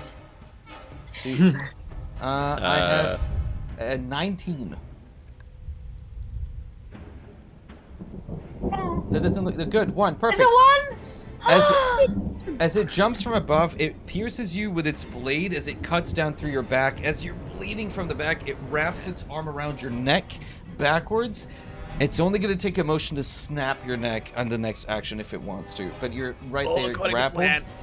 And then the next one who has surprise, well, let's see if it spots any of the others. 19. All right, Oleander. I'm afraid your stealth was not quite good enough as it sees you. No. It's going to jump down at you. You just saw your brother get his ass beat, so there's no more advantage as it's kind of coming around. It's going to try to shank you from behind. 18 plus 3, 21 hits. Definitely hits. You suffer Thank you. 4 points of damage. 4 points of damage. And you have, remind me your total hit points, is it 8? 10. 10. All right, I'm nerfing all your hit points for some reason, you guys. You're down to 6, and it's going to follow up and try to rake you across your legs. It's going to try to knock you prone, so let's do an attack. No damage on this. 14. 14 to hit? Yeah. I've got an AC of 16. It misses as it tries to leg sweep you to knock you down before it wants to plunge its claws through your chest. You're able to lift your leg, and it misses. That's all the surprise round. We're at top of the round. Juniper, you're first. Holy shit. Well, yeah, I would like to try and loose some arrows into the one that's gonna snap my fucking brother's neck. Okay, go for it. It stands You there, like me. and the You lighting still that's... like me. This is not the way to prove it, Goose. So, it doesn't know that you're there. You have advantage on the Yep. strike. Yes. Beautiful. Okay. Shoot it in the eye. Oh, that's very nice. Hang on. We just have to wait for Ellen to do math. 23 to hit. Absolutely hits. That'll hit. Beautiful. That'll hit. That'll hit. Okay. Now I have to get my little D8 out. Kill it, I think. I reckon. 10 damage. 10 damage. Holy jeez. Yeah. Okay. Ooh. With one attack, you bring it down as it lets go of your brother who falls to the ground. And with this, it's holding to its chest where the arrow planted itself down to the feathers. And where you hit it, as it's nearly dead, you can see that smoke begins to pool and pour out of it. All right, what's your follow-up? I don't think I can really do anything else. Level 1. Let me just. Sorry? Yeah, I'm level just 1. a level 1. I'm I just know, a I know. baby. I'm fine. I can take hits. I'm all good. I might say, Ollie, no playing around. Get mad. Are you moving at all, It's like- Juniper, or you're holding in the tree? No, I think I'm gonna stay in the tree and probably just like get another arrow out and knock it. All right, Corey, it's your turn. There are 3 of these entities. One is on Ollie and is attacking it viciously. One has just let go of Goose, who's fallen to the ground and looks really hurt. And then there's one in the back that still hasn't attacked yet.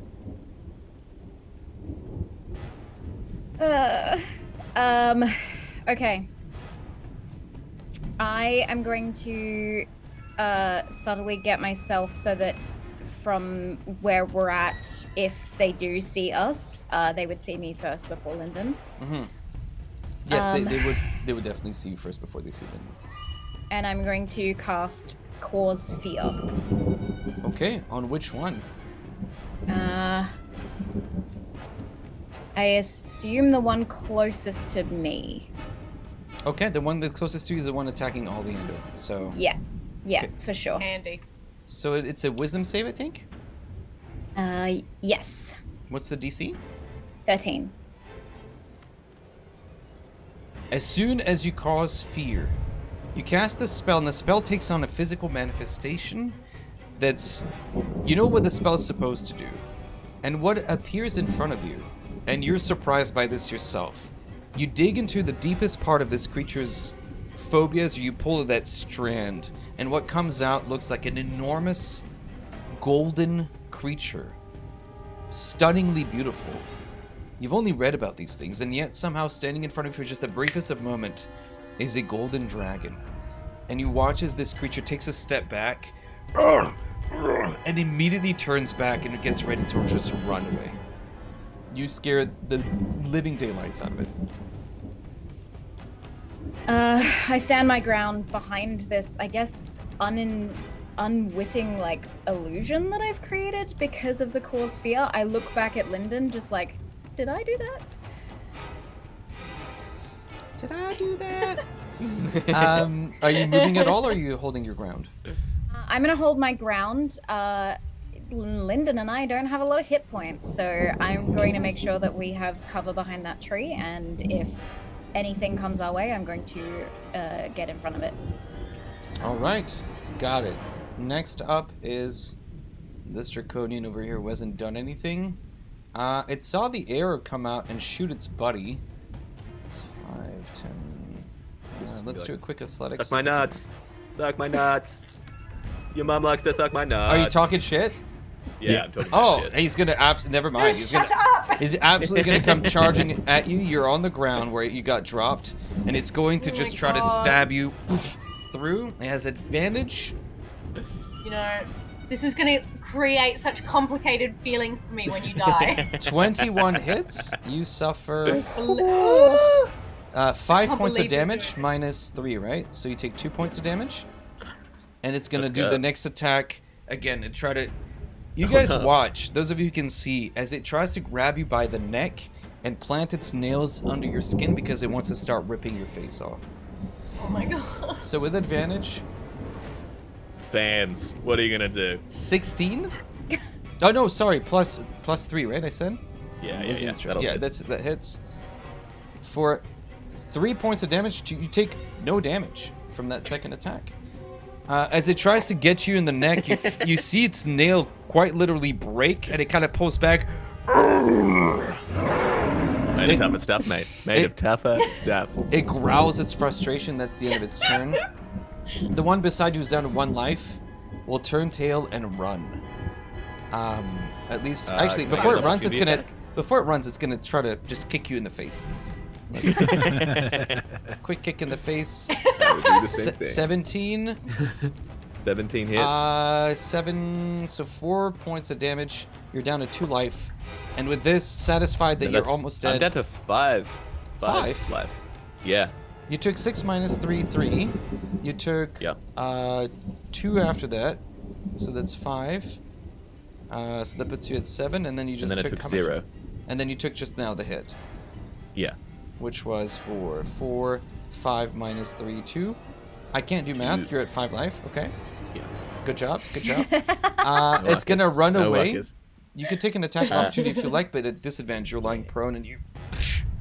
I'm gonna literally punch him. Go for And then it's 2-1. It's a great title. Into the Thick of Things is a great title, by the way, Fizz. Thank Just you. swing at him. And just for your butt. Okay, you hit. What did you roll to hit? 2. Oh so yeah, that's a big miss. All right, Lyndon, you're up. Your sister, between you and the creature that is now turning its back to Ollie, about to run away. What do you want to do? So, hard to see on the map. There's the one that's just run from Zach. Yeah. From And Goose. he hit with it or not? The attack of opportunity. No, he missed. So he missed. So that's still alive, but on 1 and it's running. Yeah, There is still 1 engaged with him. Yes. And then there is 1 engaged with Ollie. The one engaged with Ollie has turned its back after your sisters did something to it, and it's scared.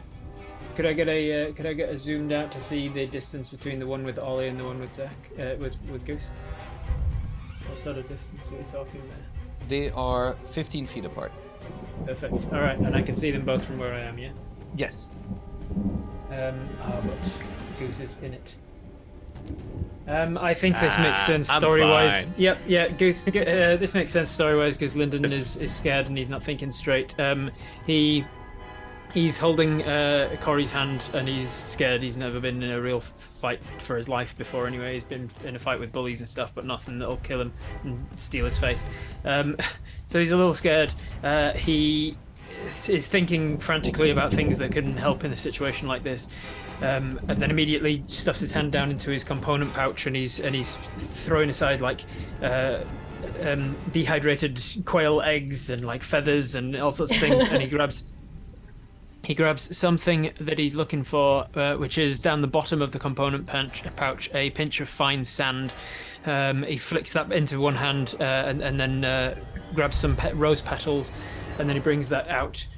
He chants a couple of words and then starts throwing it out just again and again, just in that direction. And these the sand and the rose petals start to swirl as they flee from his hand. They sort of drop in this sort of hypnotic pattern kind of a way, and cast sleep on an area of 20-foot cube, getting both of the monsters in it. Trying not to get Ollie in it, but I think he'll get Goose in it. But I guess a cube has a flat edge. Could it? Yeah, you can work it out so that you're fine. Yeah, you're clever enough, and you can position it in a way that you don't get them in a diagonal, so you're good. So you don't have to get Goose? You can if you want to. I'm gonna roll a wisdom saving throw for him and see if he is smart enough to try and not get Goose out of it.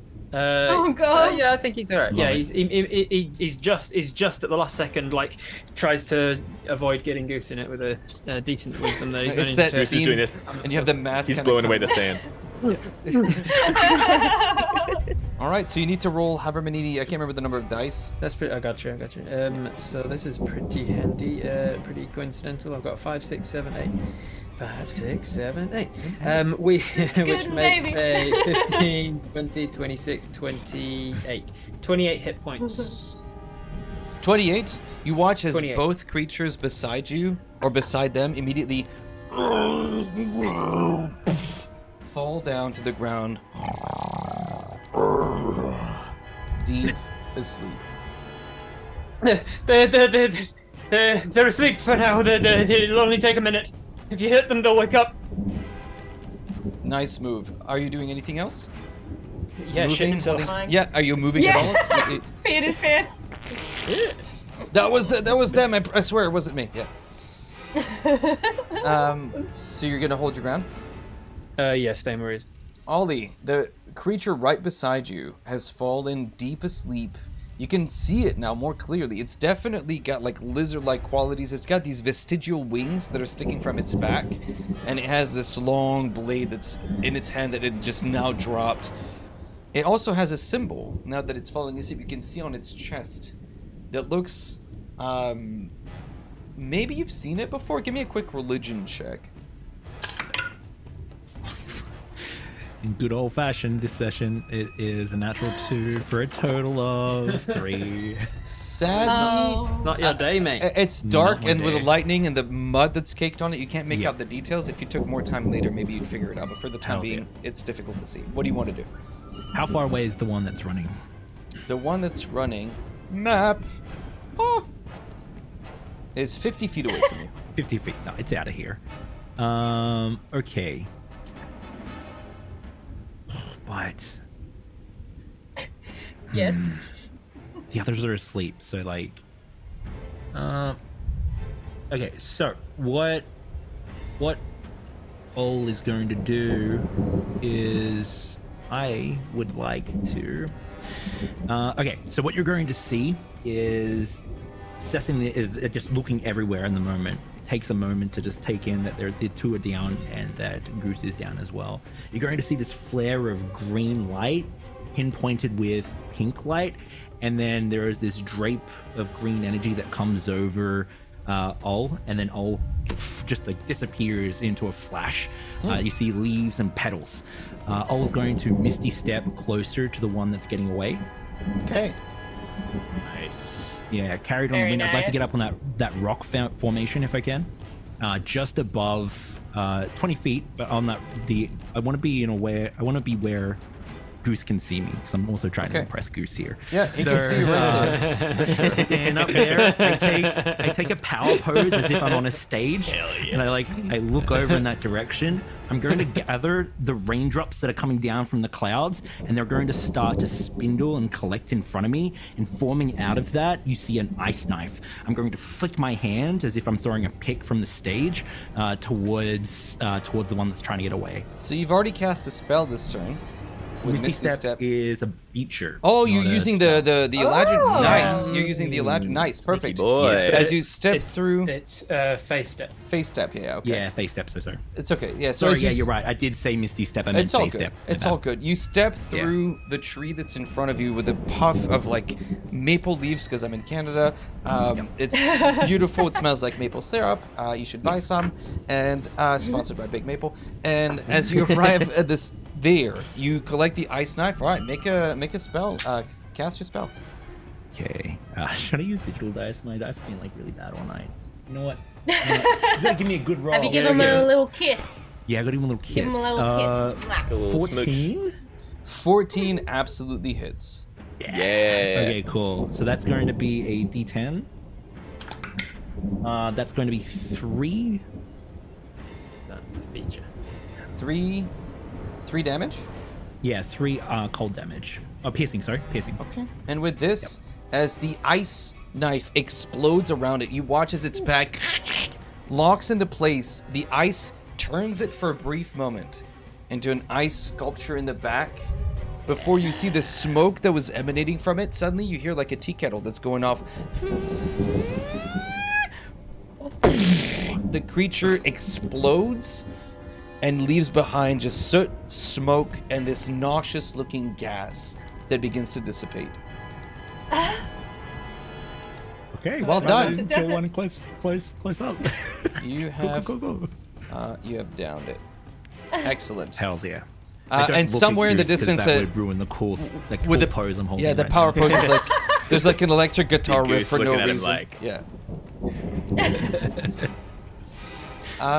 All of you doing anything else? I think I will. No, I'll stay where I am. That's fine. All right, the Draconian. I don't get a save at the end of every turn, do I? I'm double checking sleep. I think Nope. they're just asleep. Nope. It's They're so asleep powerful. until they take damage or someone wakes them up. Perfect. Look at the Like one use of of having multiple DMs in one session, you guys. I could just like do a rules check with them. We got it. All right, so it does nothing. It's deep asleep. Goose, you and your cake are on the ground. Just one thing I should check. They're not immune to being charmed, are they? No, I double checked. You're good. Cool. Cool. Goose, like, seeing that everything is like, gets up. As he gets up pretty slow. He's just like, oh, gives a shackers to Ul, like, good nod. news, mate. Slowly picks up his mallet. Snot rockets, just blood. It's just,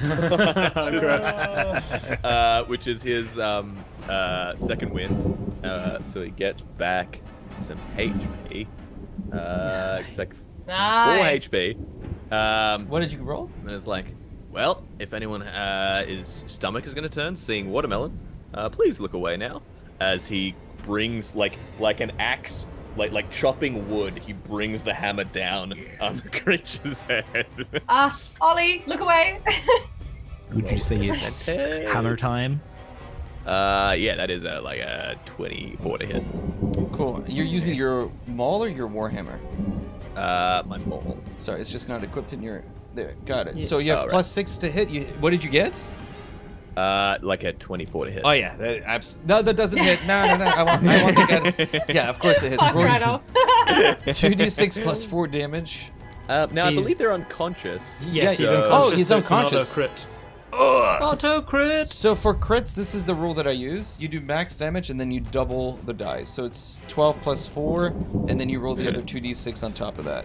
Yeah. 16 plus. Brutal That's plus. a 6 and a 3.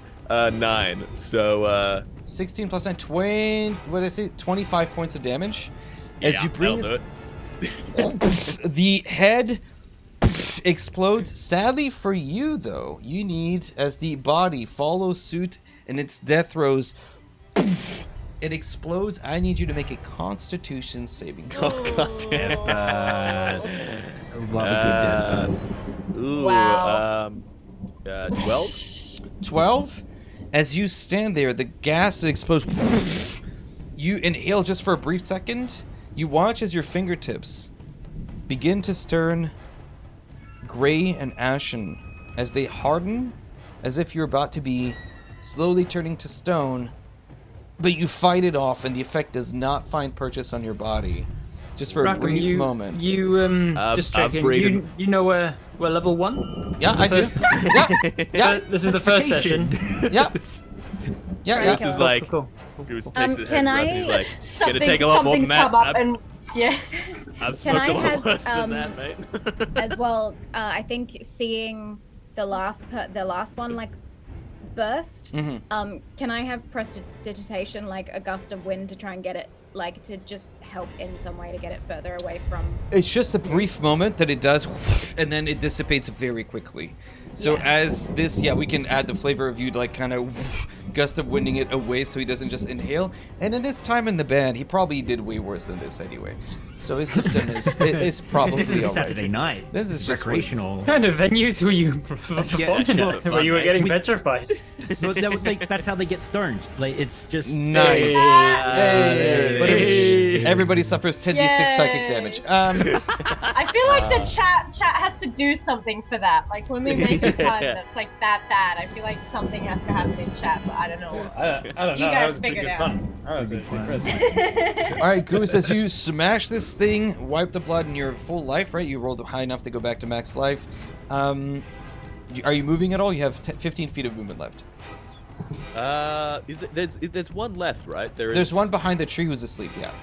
Yeah, he's gonna like he picks up his hammer and like uses a bit like a walking stick because he's still a little bit hurt, but he like wanders over to it, ready to shout out. As Okay, it were. with this, at this point, what I'm going to do is, this thing is asleep, and you guys can easily leave it sleeping and decide what you want to do. So I'm going to pull this out of initiative for the time being, and you guys can have a conversation for the next little bit while it is asleep on what you would like to do. Because It's you got can a easily minute. surround it and just like pop it like a lemon, so I don't care. The encounter, for all intents and purposes, is kind of done.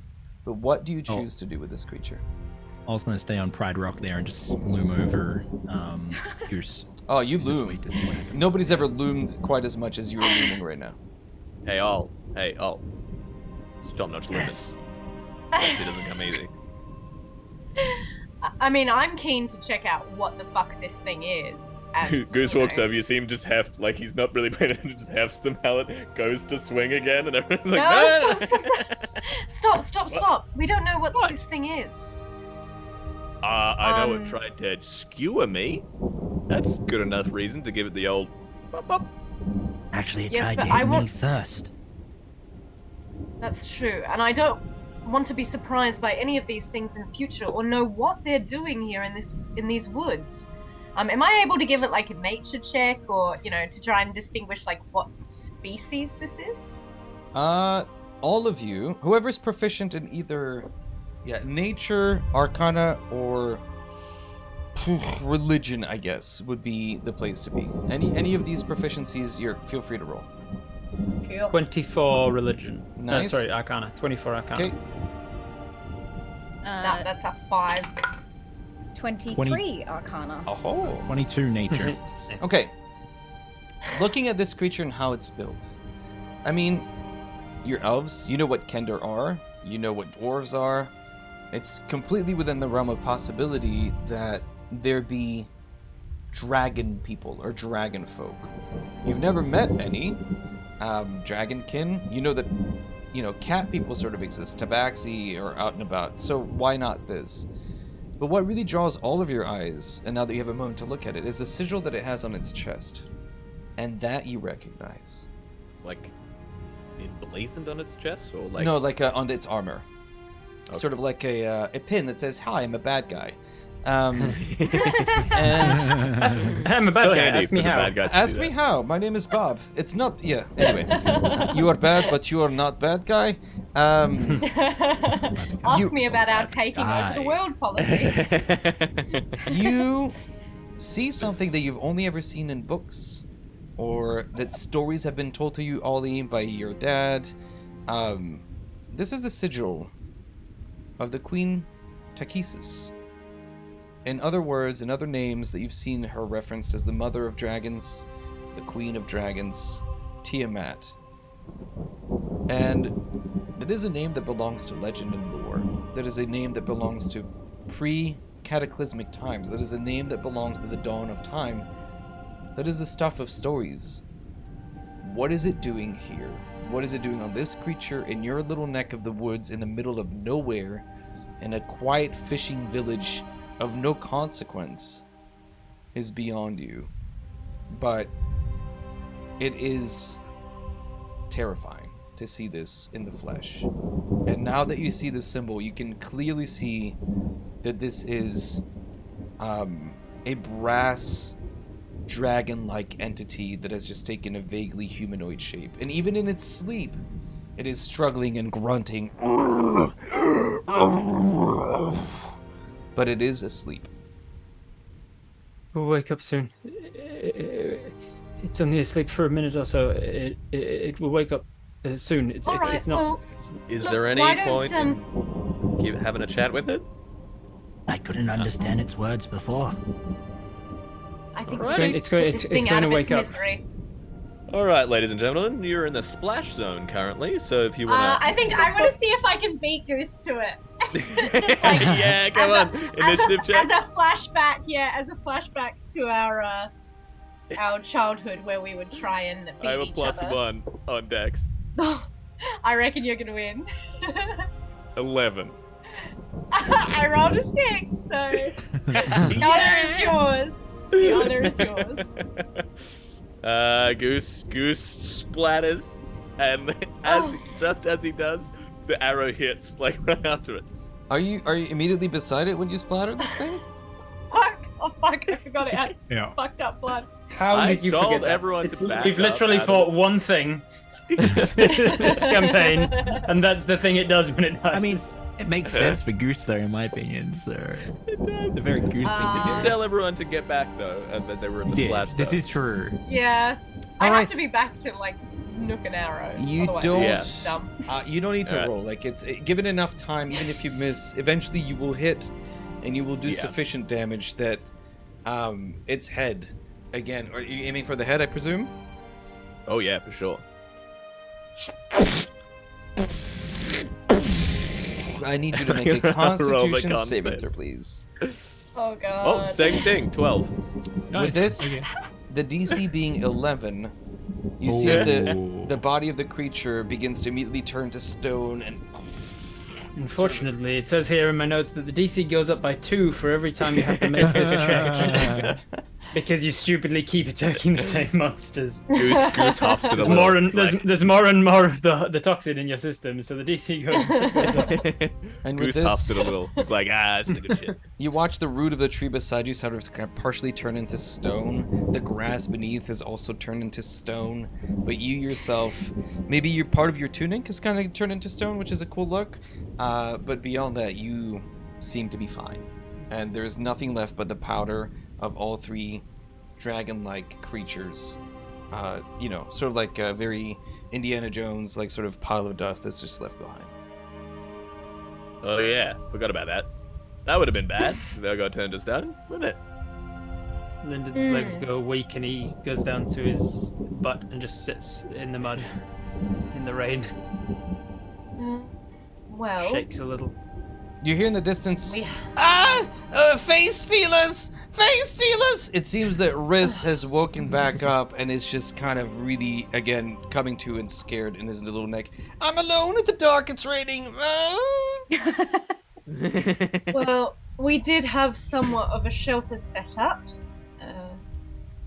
We've taken out But those it's full. ones. Maybe It's full, we should. so you're gonna have to walk home. It's unfortunate. You guys are gonna see Ol take off the mask and look down in disappointment at it and strap it back to his side. Aw. Corey is gonna get down in the mud with Lyndon and just like try and calm him down.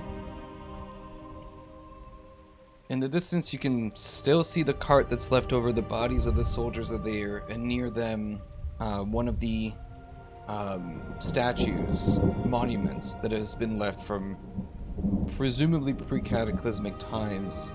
And yeah, that's the stuff that's left. The other two creatures that left earlier on, there's no sight of them. I think we let's- should keep moving. We shouldn't stay in this area. We should also Can I steal come what with we can you? from those dead cops. can I come with you, please? Hmm? If you promise not to make any noise. I have to breathe and I'm loud sometimes. Isn't your house? I don't- Which way's your house? It's back this way, but it's dark and it's late, and I saw people get their faces ripped off, so I'm not really keen on walking home right now. Who hasn't? You know. Perhaps we could give you a we could guard you on the way home, and we could stay at yours tonight. How far is it from here? That's in a different direction, Ollie. It's going back where it's literally like 4 hours from your house, but the other way. Oh, okay. Oh never God. mind. Riz, come with us. Shut up. I don't want to carry any more people who can't carry their own worth. What is that supposed to mean? Well, I will look out for my family. He is not family, and if he can't keep up, then I'm afraid you're gone, Riz. That's scarier than what I said. As Lyndon, That's just her being honest. as Lyndon Like, throws up, you see Riz is like a sympathetic throw-upper, and he sees Lyndon throw up and immediately for fuck's sake. will look and be like, Oh, if they're gonna do it, I'm gonna. and just I'm like gonna. up trucks immediately as well. I'm gonna immediately press to digitate Lyndon. I can half stone gas, but seeing someone puke makes me queasy. Lyndon, Ugh. Parte. don't apologize. What you did was great. You put the two of them to sleep. Yeah. Just breathe, alright? Yeah, I'm fine. I'm fine. Yeah, if you hadn't have done exactly what you did at that time, I would have gotten my throat ripped off. Goose, now's not the time. What? I was complimenting him. I'm fine. I'm fine. We should. Wait, you move got on. your throat ripped We should off? Move on. There's Like nothing a more of them. second later than what you did. Shut up. You Both haven't of you. hesitated for a sec. I'm helping. Can I like clap my hands on both of their mouths just while our brother is heaving into the dirt? Well, you can cover Riz's mouth, but he just finished throwing up, so he's got like bits of lettuce and cabbage in his teeth as well. Lettuce. This guy, huh? He's a- Someone's making the in this we should economy. I ate the whole ass. I'm just kidding. Sorry, go ahead. No, Let's we should- get we should moving. move. Okay. Yes. But I'll while we walk on, I'll hand a water skin to Lyndon to wash away some of the sick. Ol's gonna walk up to Yeah. Lyndon as well. Do you want to borrow my mask? I'm fine. Absolutely, I said I'm Dave. fine. okay. He reacts more strongly to Ollie trying to help him than he does Yeah. to the others. Yeah. Not unusual. Yeah. With this, as you guys arrive to the campsite, who He takes the water from Junie though. who leads the way? I think This this guy? time Corey Oh. is more towards the front, with Lyndon.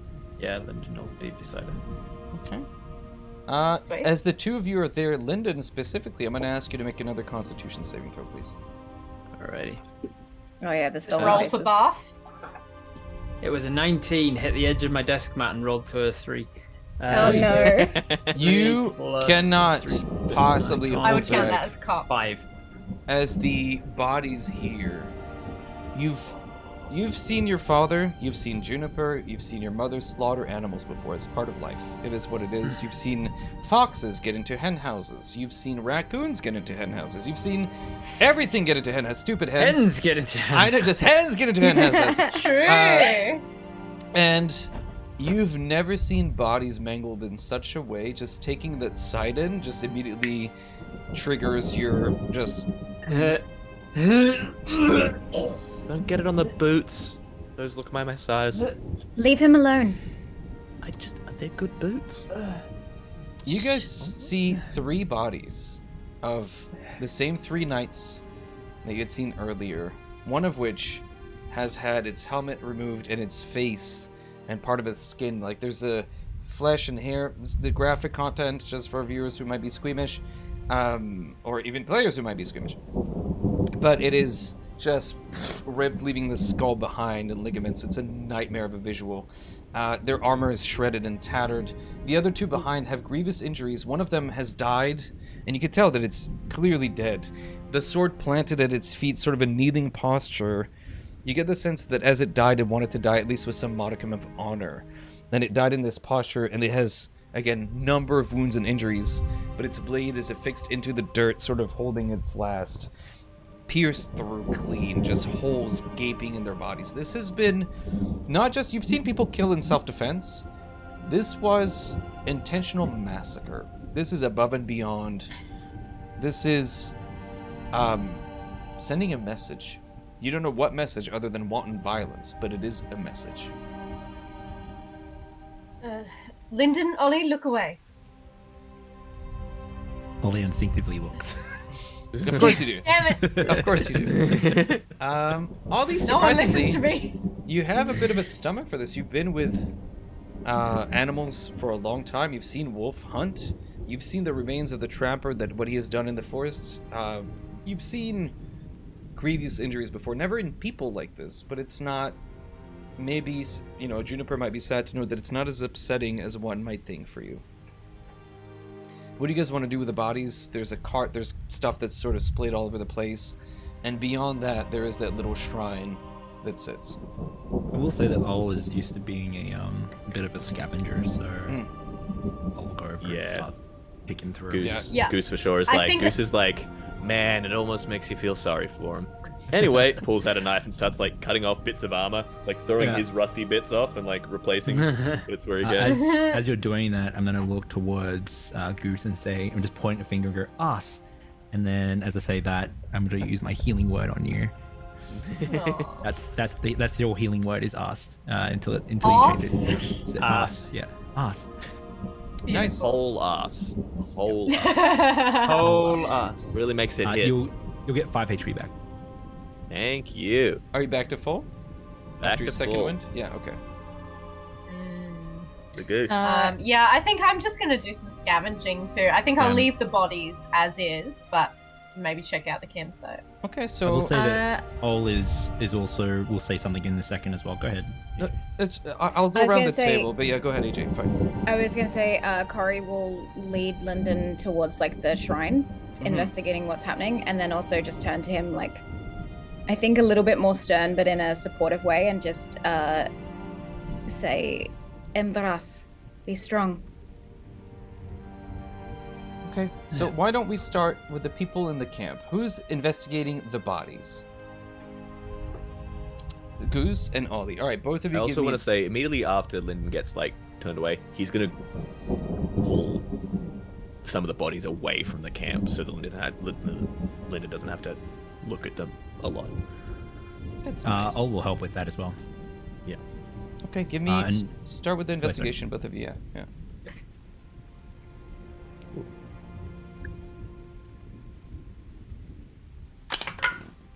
12. Nice. 6. Perfect. You're busy taking the body, and at one point, Goose, what upsets you maybe a little bit, though you put a strong face on it, pulling the cops, as you call them, there's so much damage to this one that you pulled that you accidentally rip the leg out of the socket, and you end up with 2 pieces of body. It's really like when you deglove it, it's Yeah. like the skin comes off yeah, first. it's just you Yeah. you hear like the ligaments give, and you're like, oh, maybe I should stop. Meanwhile, Well, that boot is ruined. Foot's ruined. Food might be alright. Ollie, you find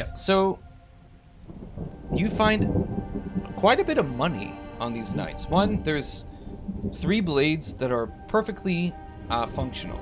3 long swords that whomever might be able to use can use. One of the daggers has been broken from attacking the creatures, where you probably caught on an arm or a nick or something and just shattered.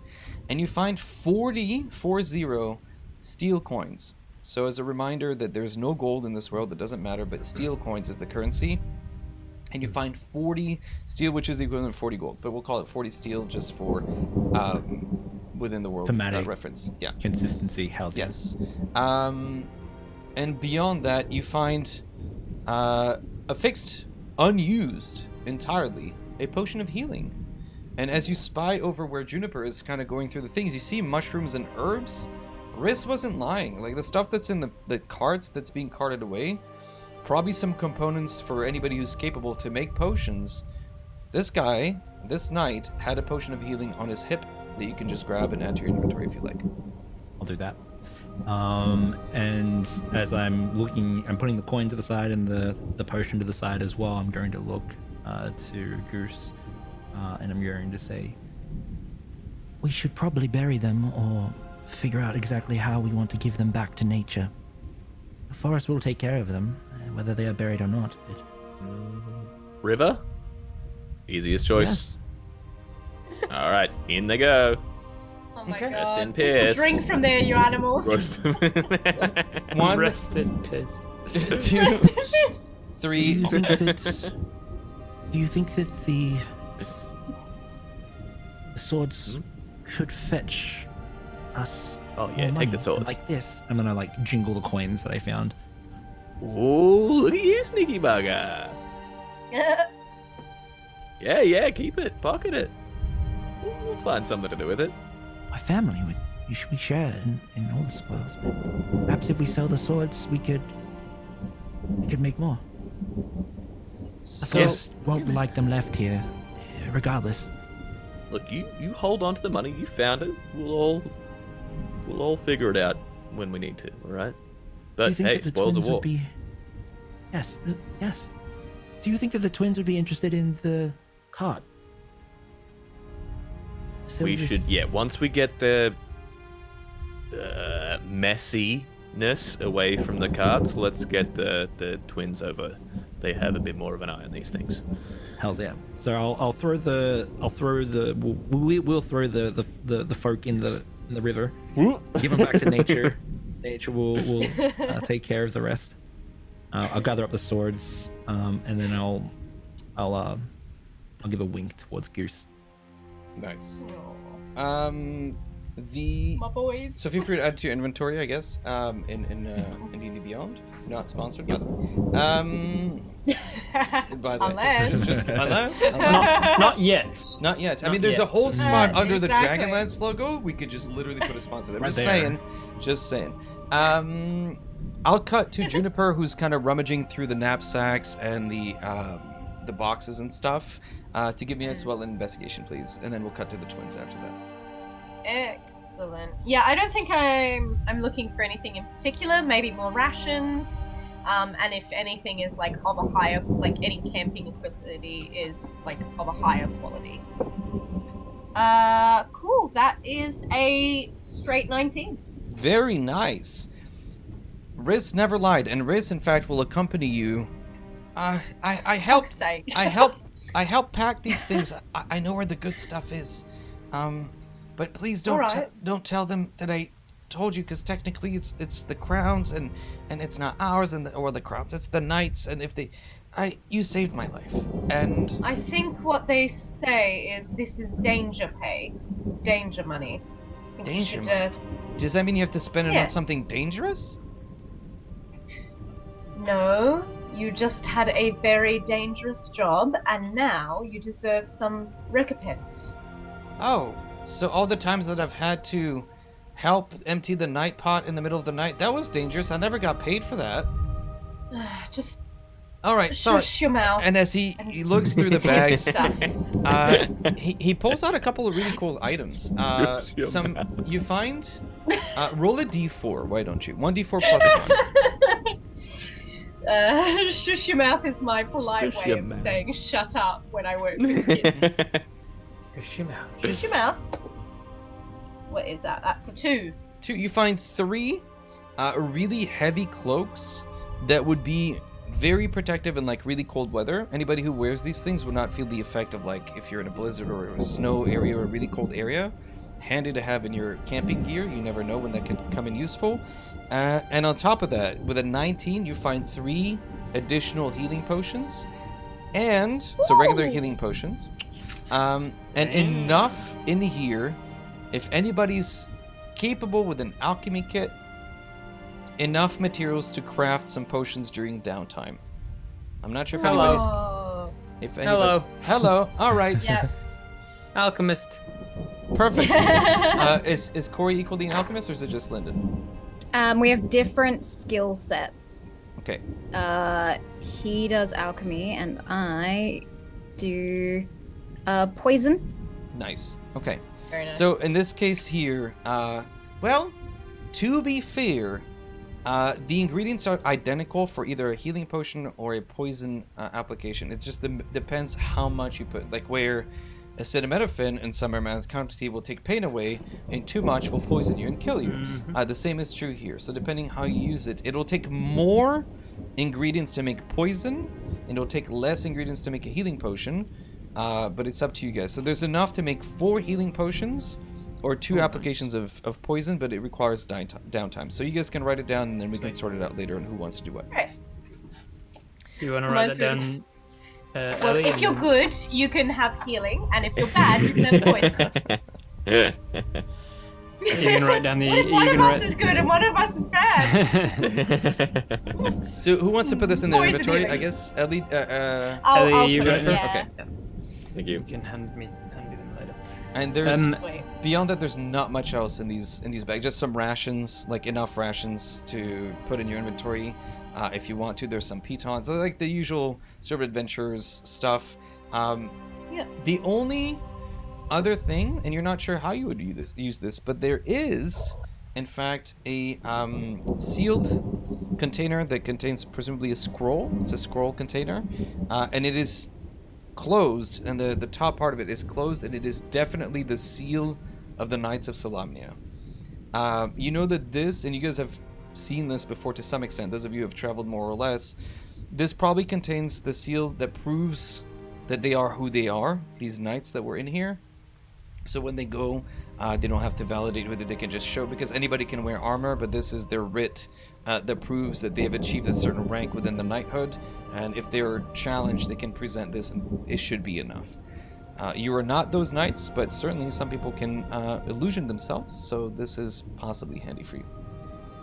I am going to pack that all away very carefully. I think maybe the seals I will kind of just pocket quietly and somewhere close by, whereas everything else I'll kind of, especially the cloaks, I'll wrap more meticulously so that they're waterproofed, so that we have Nice. something warm after You're- the storm. Your go-to hiding spot has always been the bottom of your quiver. Nobody ever looks in there, and it's usually arrows, and there's a little spot that Be you the have last there. place they look.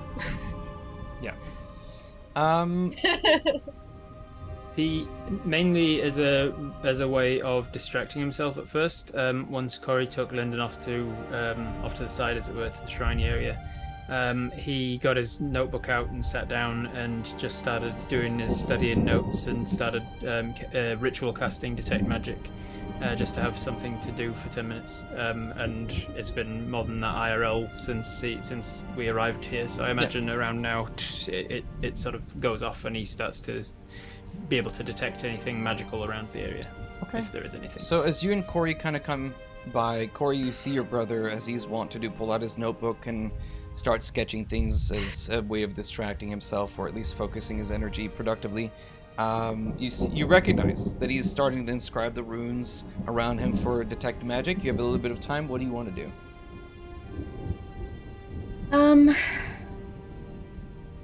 I think Corey is just in a contemplative state and potentially just looking at the shrine, thinking of what it could be, and just being a lookout for her brother as he's processing. Okay. So you give him enough time, and as you look, and give me... Actually, you don't need to roll, since you... Excuse me. Since you cast Detect Magic. The obelisk that stands in front of you radiates primal magic. There is something about this place and this thing that is foreign and yet familiar to you, Lyndon, in the sense that you know what the weave is, you know what magic is, you know that you can pull and tug at it. It presents itself in different ways. Some of it divine magic you've heard, you've never seen because the gods departed so long ago. Divine magic is essentially, the way that you've understood it, is the wielder of that power wishing for the world to be different, and the gods embodying that wish and fundamentally changing things.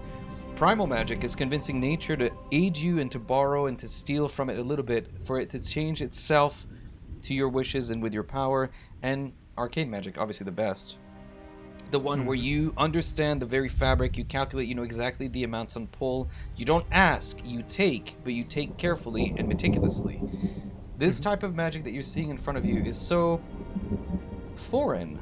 It is primal, and there is something here, but that is holding back from you, as if it has its own will and sentience.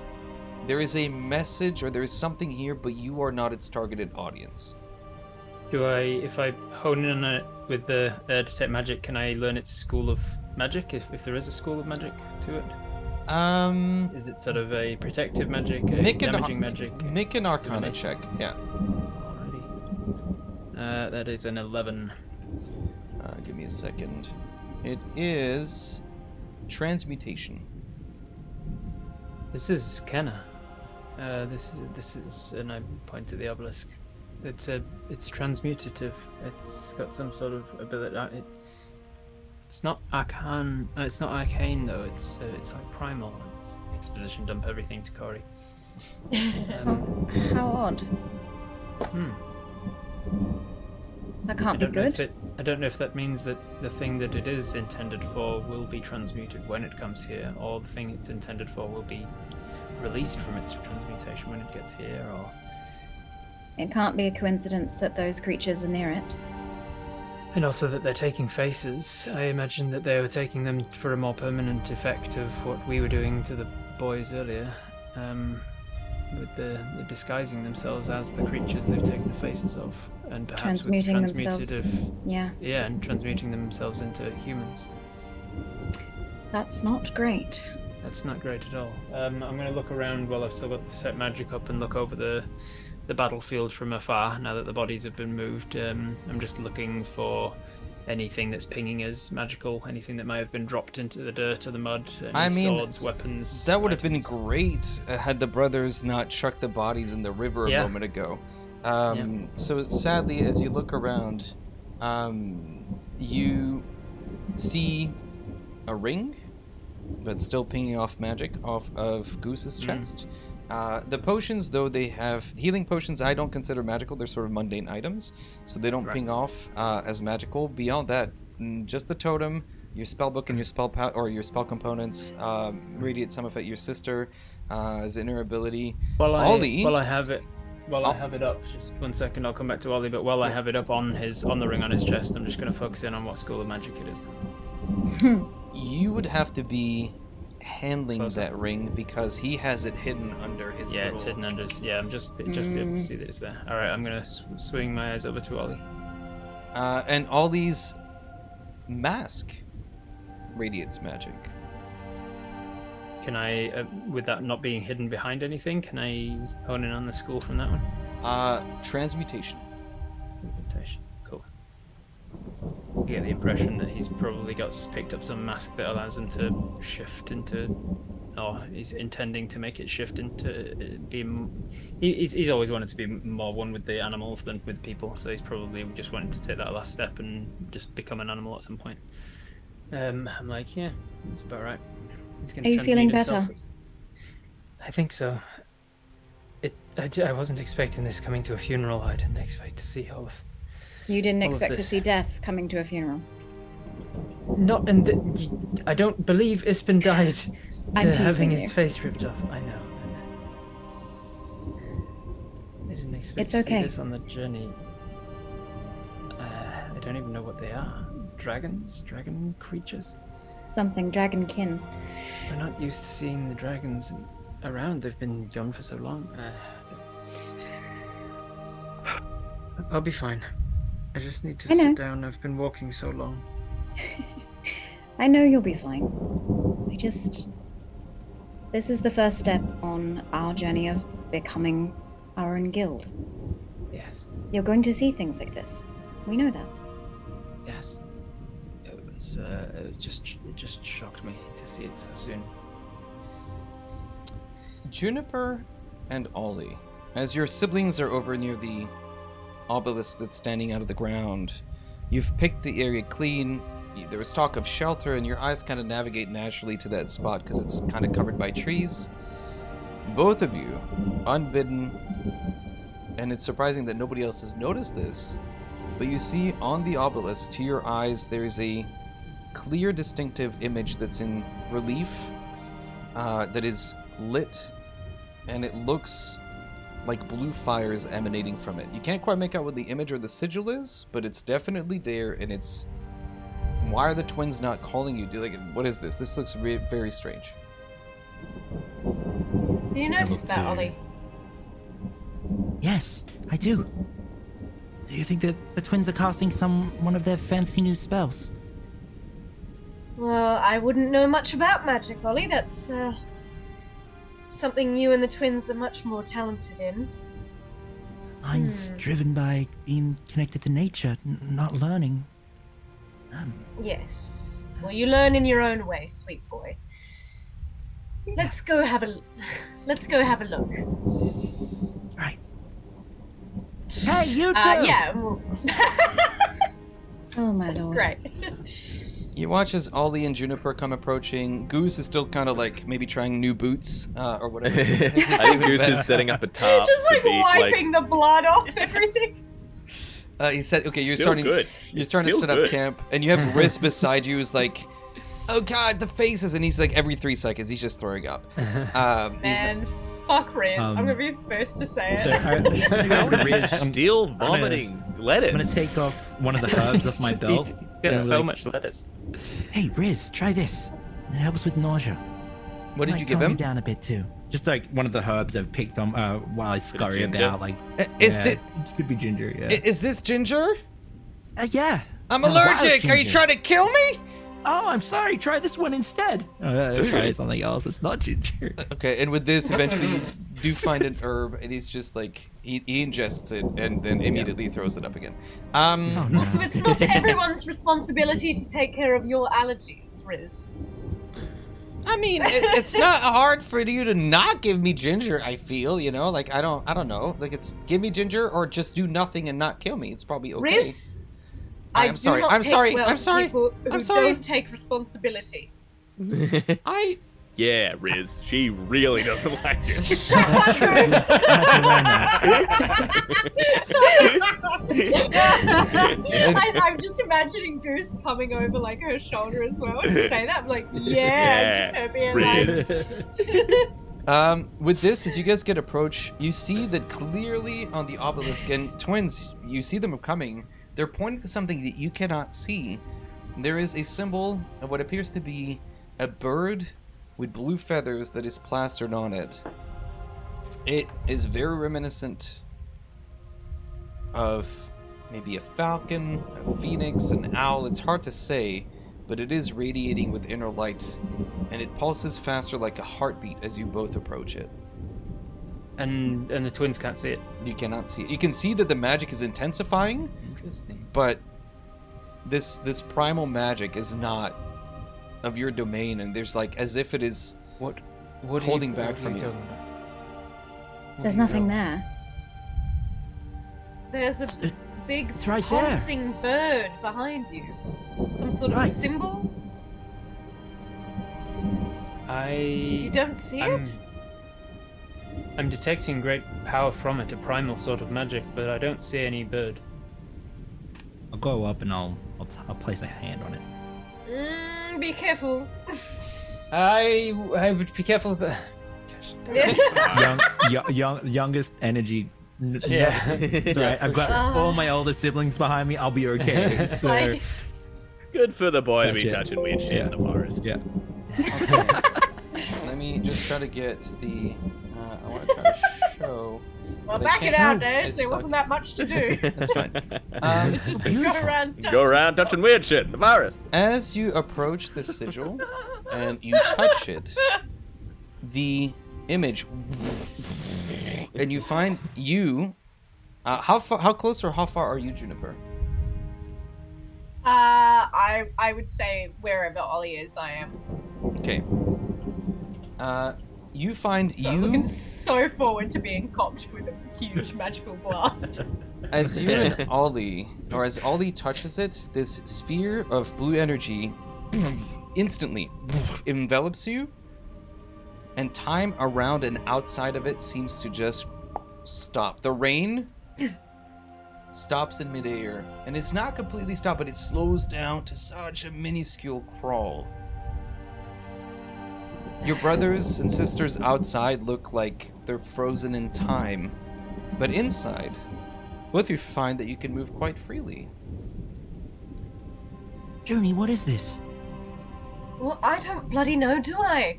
Well, you're my teacher. I don't know magic. You'd be much better off asking the twins. Do you feel anything? I look at my fingertips. And as you two are conversing about what you feel or don't feel, see or don't see, a voice makes itself known. I'm gonna put the art of this in here just so you guys can see. Jesus. There, this is what you see. It's on the stream. This is the sigil. Ah, beautiful. Children of nature. Children of the wild. She has returned, and we have left you defenseless.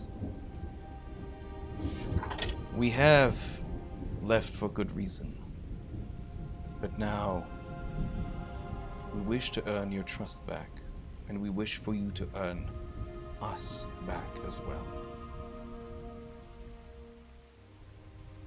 Oleander. What would you... Juniper. I have been watching you. I believe in you. And I simply ask that you believe in me back. Can't believe in something that who we don't know. Do you have a name? Reaches for the mask and just hovers over it. I am called, or was once called, Habakkuk. Make a religion check, both of you. Well, that's gonna be... Oh, 18. Nice. Nice. That's an 8 for me. So, Take it, Ollie. for anyone watching this, yes, that is literally ripped off from the Bible. It's an Old Testament prophet, but it is in Dragonlance. So, what do you want? What do you want me to do about it? Anyhow, the god Habakkuk, known as the Fisher King, oversees animal life, the scene, the balance of nature. You've heard of him.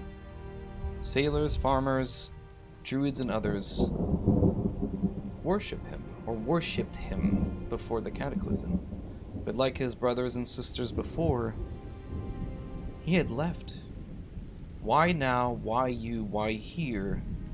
And yet, this image of a blue, flaming bird stands before you, not only asks you to aid him, but to believe in him, almost coming to you as a supplicant. So Ol's hand pulls away from the mask in relief. You come to us as a bird. Have you been watching us as an owl? No, that'd be weird. No. Oh, okay. Sorry. A different owl. You don't all know each other. It's... I mean, do you know every other... No, we don't know each other, all of us. No, it's I think we're getting in the It's- weeds here. What Yes. exactly would you have us do? He's our friend, I think. I would have you Not quite. He is demanding something of us to earn his trust back. Right, yes, you're right. Juniper, Thank you, sister. ever so insightful and clever, and distrusting, but for good reason. Yes, I will demand something of you. I will demand that you stand against the stemming and the rising darkness. I will demand that you protect nature. I will demand that you protect the balance that we so fought hard and abandoned this world behind, that we loved so dearly, to protect. We broke this world and allowed it in its own fire and ashes to be rebuilt out of its own volition, of its own choice. And now she comes to upset that balance. It will not be easy, and you will suffer, and you will be hurt. But you are strong, and you are brave, and you are the ones that I believe can do it. So you were a poor minder of nature, leaving it alone with free choice. And now that it is out of your control, since you relinquished it, you need someone to step in and fix it for you. Is that right? If a bear abandons its cave, is it still not a bear den? I didn't leave. I don't away. know anything about bears. I know about my family. I understand. And yes, there's no way around it. We did leave. And now we come back as absent deities, as absent parents, asking for forgiveness and for worship. That is true. My brother, he seems to be a child of nature, like my mother was, like I am not. I do not want to risk my family, or my neck, to be very honest, without something in return. Could he be trained? Could he have a mentor who could teach him in the ways that I can't? I will teach you both. It will take time, it will take diligence, and it will take faith. And that is what I ask for you.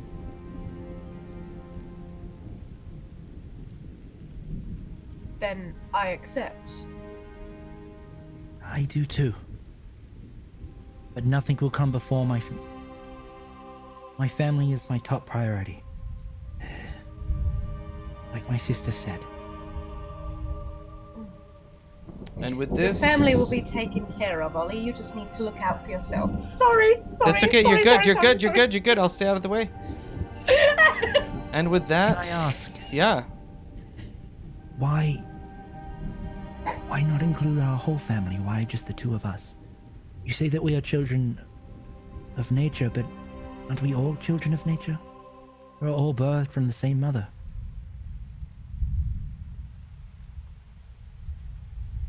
A litter can have very different cats to it. Some will be striped, some will be one color, some will have a little tiny mustache in the front, be very cute. They'll have different attitudes and aptitudes. Your siblings are worthy, but they are not as your mother was.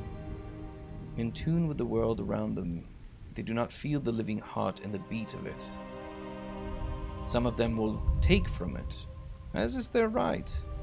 Some of them will try to dominate it. Some of them just like to draw cock and balls. I'm not sure exactly what's going on there, but that's Goose. Yeah, no. He got me to, Yes, that... he got me to do that with my entangle, and he asked for it to You be don't very need to- viney. You don't need to admit to the cock and balls fiasco here. Can I ask then, have others taken interest in us or in my siblings? You say that there are more of you. I have. And that is all that now matters. I come to you now and now only. You have both accepted, yes? Yes. Yes. Then the path shall be revealed to you. And here will be the perfect time for us to come to an end for today's session. Don't move, guys. As, Yeah, we're gonna be there for another week. That's it. As the world returns back to its normal speed,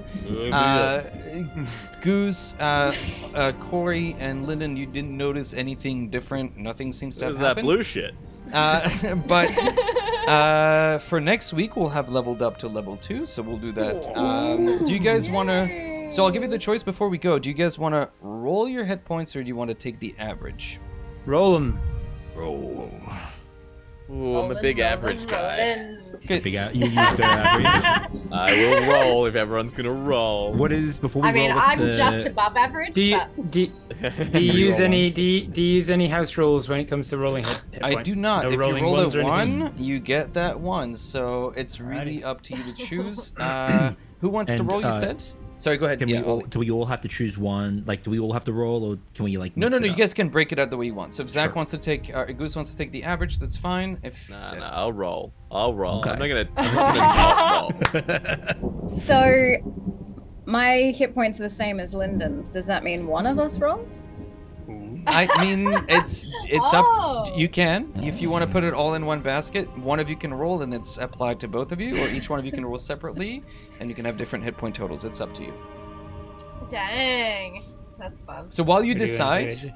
we'll start with Juniper. Are you rolling? Yes, I'm rolling. Do I know what my hit point die is? You're a ranger, right? So for Yeah. you, it's gonna be a 10. D. Oh, okay, cool. D10. 10 for rangers. Yeah, D10. Okay. Right. Cool. It's a 5. 5 plus 1, so 6, which is just 1 below average, but that's not bad. So you need. So if you want to write that down, I'll write it down too, just Yeah. in case we Also, I lose it. swear to God, Rob didn't blink that whole time. It was pretty hard. Listen, Yeah, It was pretty hard, man. My eyes are pretty sore now. Yeah. Rob does, But it was worth it. You gotta commit to the bit. Hell yeah. Unless he just blinked every time I blinked. Yeah. I like my eyes ran over to chat and read a comment that was like, AJ and Rob have their heads in the same position, and I just lost it because it was not intentional. Hi, Raiders. Thank you for coming in. Goose, what did you get, Mr. Fighter Pants? All right. Yeah, Mr. Fighter 2. A Strong. 2? 2 plus. I don't remember what your con modifier is. But 2. nice. So 4 hit points for our friend Goose.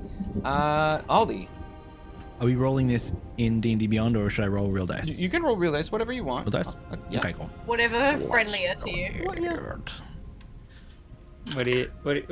want, I got AJ? Got a 5. I can't look. 5. Okay. That's pretty good. You 5 roll is- terribly. Is Rock, basically rock the paper, average. scissors for who gets to roll. So 7 hit points for Ollie. Roll off. Who gets to roll? Let me just take the high risk. I like that. Yeah, okay. Who's doing it? We're gonna roll we or to can- the average? We're gonna roll it. We're gonna roll. Okay. One of us will roll, but I need to determine who of us is gonna roll because you roll like shit. Why don't you guys? Notoriously roll that shit. Why don't you guys roll the d20 and whoever rolls the highest chooses who rolls. Gets to roll. Okay. Yeah, roll Alright, to here see we who go. rolls. Ready? Yeah, basically. Oh, Pure dear. D&D. But doesn't the person who rolled higher then like they've used their good luck? So Yeah, exactly what I was just thinking, because I got a 19. I got So- a 3. Okay, Rob, you choose who rolls. Do you Here we want to go. roll? Okay, here we go. I'm gonna roll it. Wasn't a 1. What is it? Wasn't a 1. Okay, good. It wasn't a 1. That's good. 2. What is it? Is it a 2? It was Not- a 2. Nice. It was a 2.